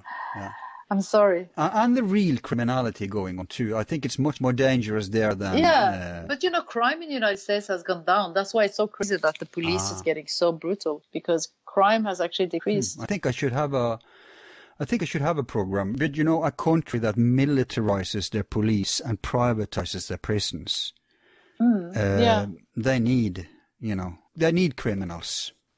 Well, sure, and you have to manufacture them if you don't have enough. Like There's this really good film called I think The Land We Live In or something. I know Brad Pitt is one of the co-producers. Yep. It's a documentary, and one of the guys says, everybody says the war on drugs is failed.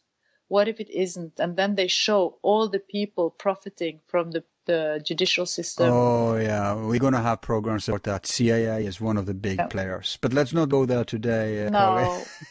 Okay, but thank you. Now I'm starving. I have to go get something to eat after hours of talk. That's true. My body needs to move. But maybe we can do this again sometime. I would love to. It was a pleasure talking with you. And you as well. You're my hero anyway, so... Thank you. Okay. So I hope you enjoy, people. Yeah, okay. And we speak later, Kari. Okay. Bye. Bye.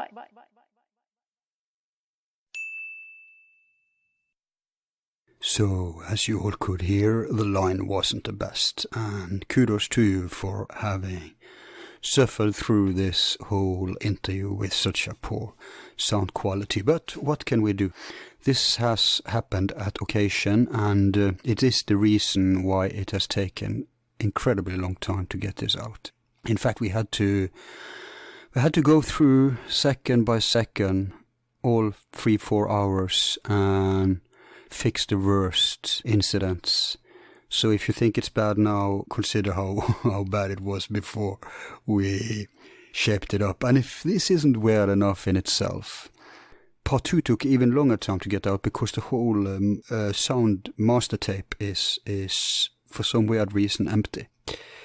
So the only reason we could actually release Part 2 is because there was a temporary edit made as an MP3 to check to listen through to see if the worst was fixed. Because the original sound is gone, it's simply empty. We had to just run with this one, which had even worse quality because it is an imported MP3, which is converted into MP3 again. Long story, hard to explain, but it is what it is, and I'm just glad we had something for Part 2. No, I'm not implying that there's some kind of huge conspiracy. I don't frankly think our show is big enough or have enough impact for anyone to bother to sabotage it like that. I mean, we will be struck by the general sabotage, the shadow banning, the demonetization, stuff like that. So I'm not implying anything, but it is odd. That's all I'm saying. It's weird. And it's highly unfortunate that it had to happen to such an important show as this one today. But I don't know what's the cause for this, and it's very irregular. So, but it is what it is. So it was a pain in the neck, spent lots and lots of hours on this, and it's not worth it as far as money goes, because we can't monetize it. It will immediately get demonetized, and it will probably also get shadow banned. So the reason we're not writing Zyria directly in the title is to not facilitate for the algorithm to pick it up, because the algorithm immediately censors everything which is anti-war these days. In fact, just releasing this show is enough to get our channel kicked out. Let's hope it doesn't happen, but chances is there. But it's too important, folks, not to cover stories like this. We have to put our ass on the line, because, I've often heard from folks saying that I'm very mellow. And, I'm very tolerant or libertarian, if you like, on ideas. I do not get upset if someone is disagreeing with me or different values, simply because I'm not identifying with my thoughts.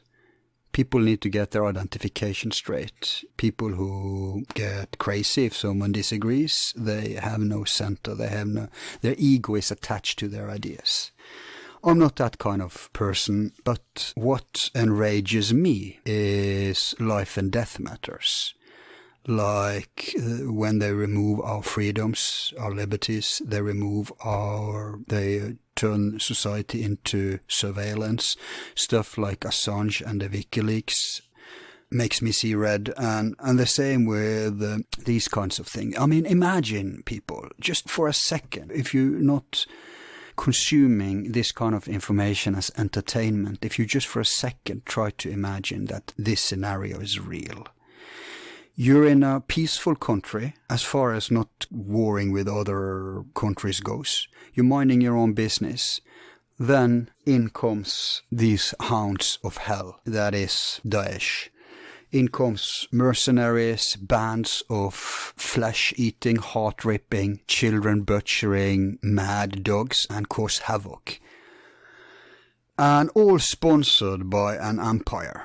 And the same empire is not just financing and propping up and weaponizing and training and manufacturing these insane forces, but they're even pretending they're battling them, while battling your neighbors, your sons, fathers, friends who are enlisted in the army to try to defend against it. So they are bombing those who try to stop these insane demons.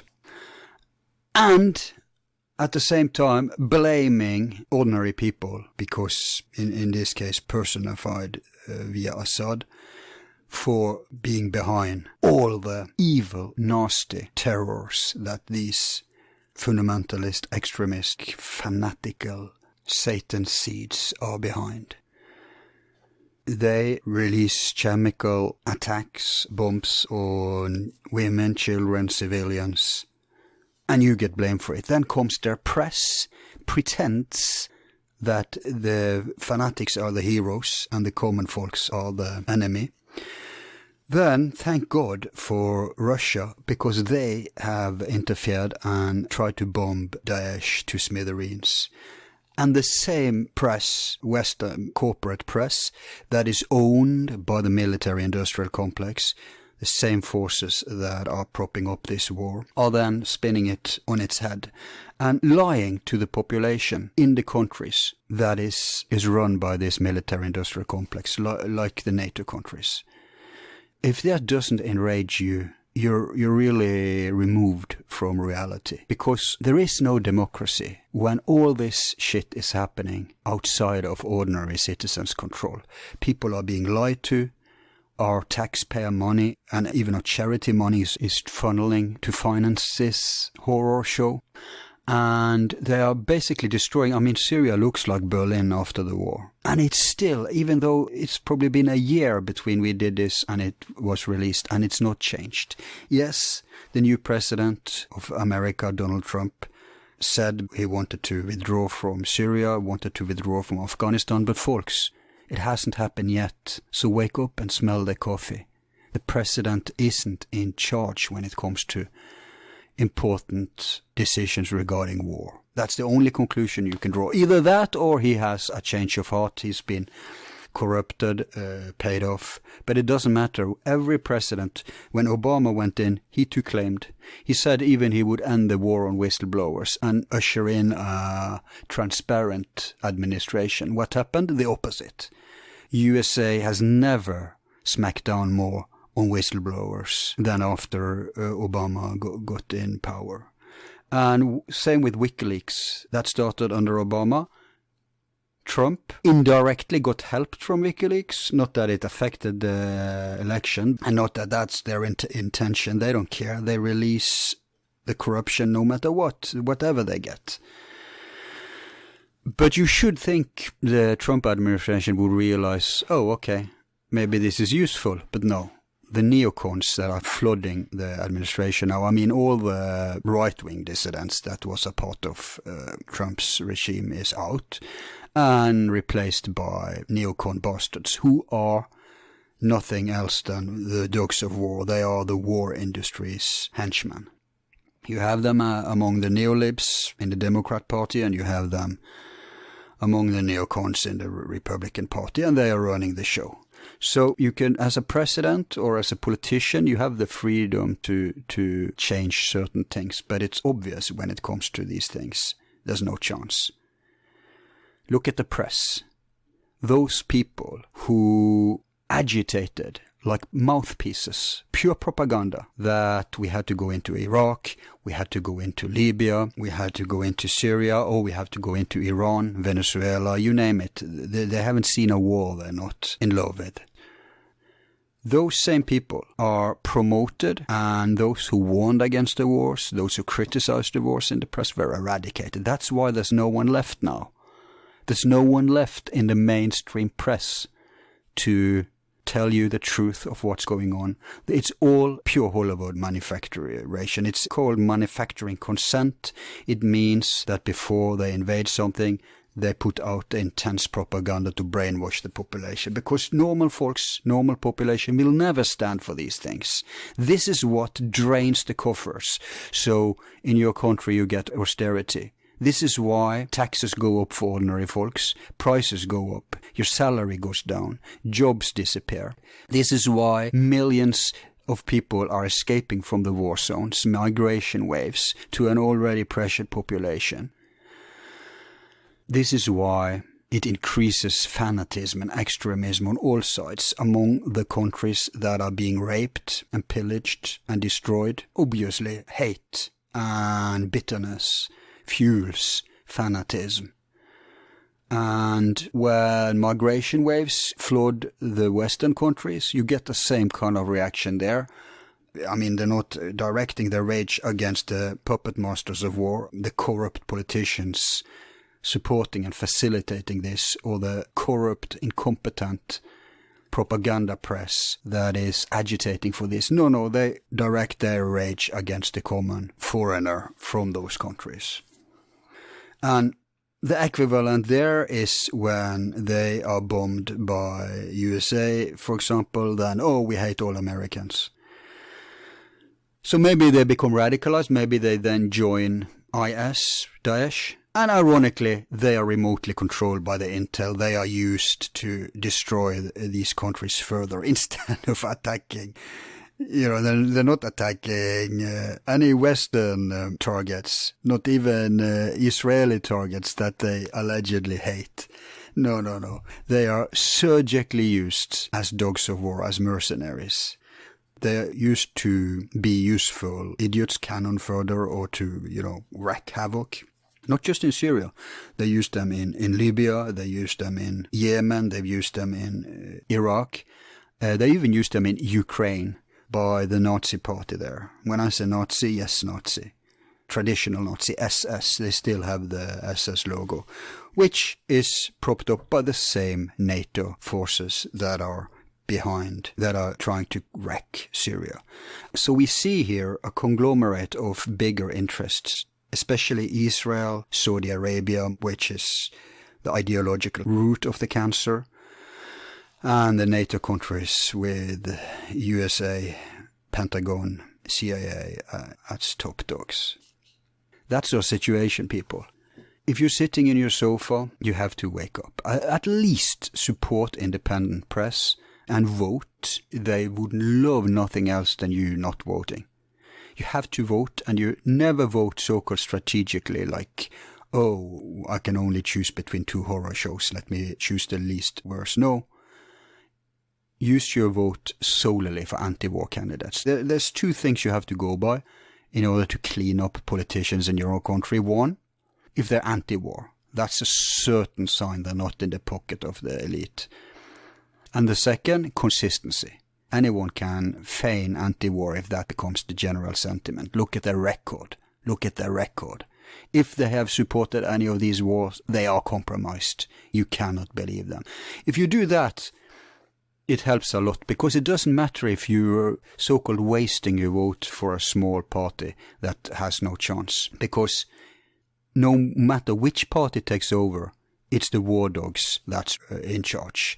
So when you quote-unquote waste your vote on a third-party candidate, it's a signal effect to the powers that be. If 20% voted for a third-party candidate, it would generate shockwaves among the elite. Doesn't matter if the rest of the sheep will vote for someone who gets more than 20% that takes over. And it will also give hope to others who aren't smart enough to realize that they just immediately have to stop voting for the same old false dichotomy where they have to choose between 2 cheeks of the same ass. Eventually it will grow 30%, 40%. Yeah, sure they will rig the election and whatever, but it's all about the signal effect. When they get wind of the population awakening, they are terrified, and that's when they screw the suppression even more, and something's got to give at some point. Something gets revealed, scandals, leaks, you name it. So these things are what matters, not identity politics and bullshit like that. That's a luxury we can deal with when we've cleaned our own house. So these are the things that makes me engage, and that's why I couldn't shut up in this interview. I had to get my say out there, and Kari knows that. She knew that beforehand, and wasn't taken by surprise. I mean, we get engaged because these things are about our own future, about our own freedom. So if you don't stop the war machine, it will run havoc. It just destroys the world. Sooner or later, you will feel the consequences of it, one way or the other. There's no bubble here. There's no safe space for you here. We're all in this boat together, and the inmates are running the asylum, basically. And the rest can't see it. So, this is a typical show that will hurt us, but you know, we can launch populist shows like Antarctica speculations so we can afford having important shows like this one. Now, I also wanted to give you a lot of sources, links, so you could check, because I bet there's a lot of people listening who doesn't realize how serious this is, or think that we are speculating or conspiracy theorizing or whatever meme is launched to smack down sober anti-war facts. But it's just going to be too much work. There's a whole host. There's no excuse today in the age of internet not to be informed about these things. All you have to do is search for the information. But you have to use source criticism. You cannot search Google and click on BBC or Washington Post or whatever pops up. You have to realize how to find genuine vetted information. The way you do that is the same as with politicians. You can't believe anything you read. You have to see that these sources are neutral, meaning they're not financed by the war industry or any other player who has an interest. Remember Operation Mockingbird, CIA have admitted officially to more or less control the Western press. And what do you think they did after internet? Dismantled the old stream media. It's the same here. So you have to do due diligence. You have to know how to search for real information. Real people like Kari, who goes boots on the ground, observes, reports, experiences, investigates, speaks with people, and let us know the facts. Those are the reporters, and of course long-standing old-school reporters. There's dozens upon dozens in many, many countries, but they have no outlet. Not on these things. Nobody's hiring them to talk about these things. Nobody's paying them. So they go to independent channels or blogs or subversive, dissident media. And, I could just point you to one show which I think has covered this very well. It's the Jimmy Dore show. He's had on tons of classical, genuine war reporters. Not these paid actors that are reading the news for you, but real investigative journalists. He's had on tons of folks that you can search for his coverage of this, and that should be sufficient at least to give you an introduction to the grim reality. So black is white, white is black, like in George Orwell's novel 1984. It's all turned upside down. And it's not just the corporate media, it's also the state media. Because politicians run the state, the war industry runs the multinational corporations, and they're also paying off and controlling the same politicians. So obviously their grip, their reach is through all established channels. We have to stop consuming mainstream media. Yeah, you'll get some truths there once in a while if it's not of an essential matter. But mostly what you get is the tabloid dumbing down crap. Celebrity stuff, gossip, sports, all sorts of insignificant sleeping pills. And you have also to realize that if both wings, left and right, are corrupted, like they are, the establishment controls both, then you have to realize that you have more in common with the dissidents on both sides. There is anti-war sentiments on both the left and the right. And if they don't come together, which they almost, it's been tendencies many times for that to happen, but it always gets distracted by some invented, manufactured hysteria, often of identity politics nature. So the neolibs, the neocons, the globalist puppets on both sides will always make sure to keep that false dichotomy going, so that real people on both sides are losing themselves in hating their pet hate for what both sides represents, rather than realizing, hey, if we clean house, if we join forces and topple these people and just get honest persons in power, no matter what party they're from. Not just one person, a president can't save anything. You have to clean house all over. You should basically just vote honest people who doesn't take money, because money in politics is the root of all this evil. Someone with a consistent record. If you'd done that, no matter the party, bam, it would be a new day. And then you can turn to the ideologies and find out, where on the scale do you belong? And then we could have the battles. The honest battles, the open battles of ideas of how to run a country or what values to push, etc.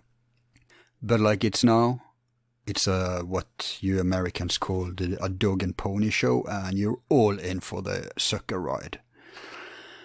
And nothing is more visible and apparent when it comes to these cases like Syria, Libya, Venezuela, Yemen. As long as the Troika, USA, Israel, Saudi Arabia, propping up the hate in the world, the destruction in the world, this ship is gonna sink further. I should probably end my rant here before we all succumb to depression. Oh, yeah, by the way, if it's too much for you to take in, balance it. You can't consume too much negative reality. You have to balance it with how much you can stomach. This goes for the hypersensitive people out there. So you see the same in conspiracy media, people who obsess with all sorts of dark scenarios. It's not healthy. You know, have a healthy life, have a happy life, but not like a desperate new ager who can't handle any of the so-called negativity. You should balance it, or it's your duty to know what's going on, what darkness is going on in reality. You know, you're safe and sound behind your computer, behind your TV. Other people aren't, and sooner or later it will affect you. So try to make the best out of your life, and simultaneously try to register as much reality as you can and help facilitate that to your brothers and sisters, so we all can learn the truth. You know, it's a long battle, it's a hard battle, but it begins at home, it begins with yourself. We have to take responsibility. We have to, basically a revolution, like the Yellow Vests, we're going to cover in a separate show. We have to do it in all ways. You know, if someone calls you from a poll, make sure you mention a politician that's not a part of the establishment, corporate elite. If you have the opportunity to vote someone who is subversive to the powers that be.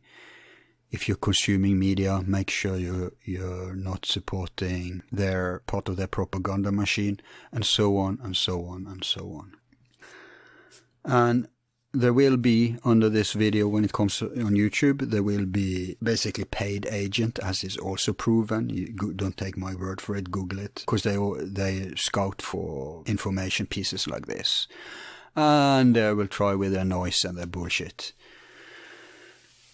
Just like you shouldn't believe the propaganda you hear, or for that matter, what me and Kari has been saying. Check for yourself, check the facts for yourself. Fortunately, it's still possible, despite the heavy propaganda, despite the trolls and the paid agents distracting, creating noise. If you want to know the truth, you'll find out. Just do due diligence and be source critical. And when you are convinced that it is as grim as what we've been talking about, in fact it's worse. But when you have realized that, that's when it becomes your duty to join the rebel forces and hit back against the empire. If you don't, then what the deuce are you doing here on Earth? Sorry to end on such a grim note, but hey, we'll soon have a new show about something more pleasant to balance it out. So thank you for being that small, awake minority who has managed to listen through all this and who actually cares about the world you live in. And thank you for supporting us. Precisely because of that, I've been your host, Al, sincerely signing off.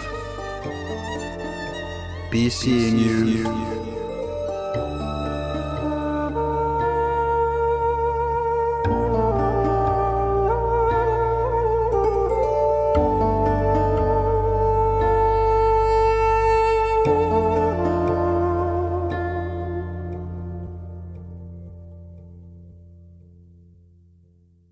Who is number one?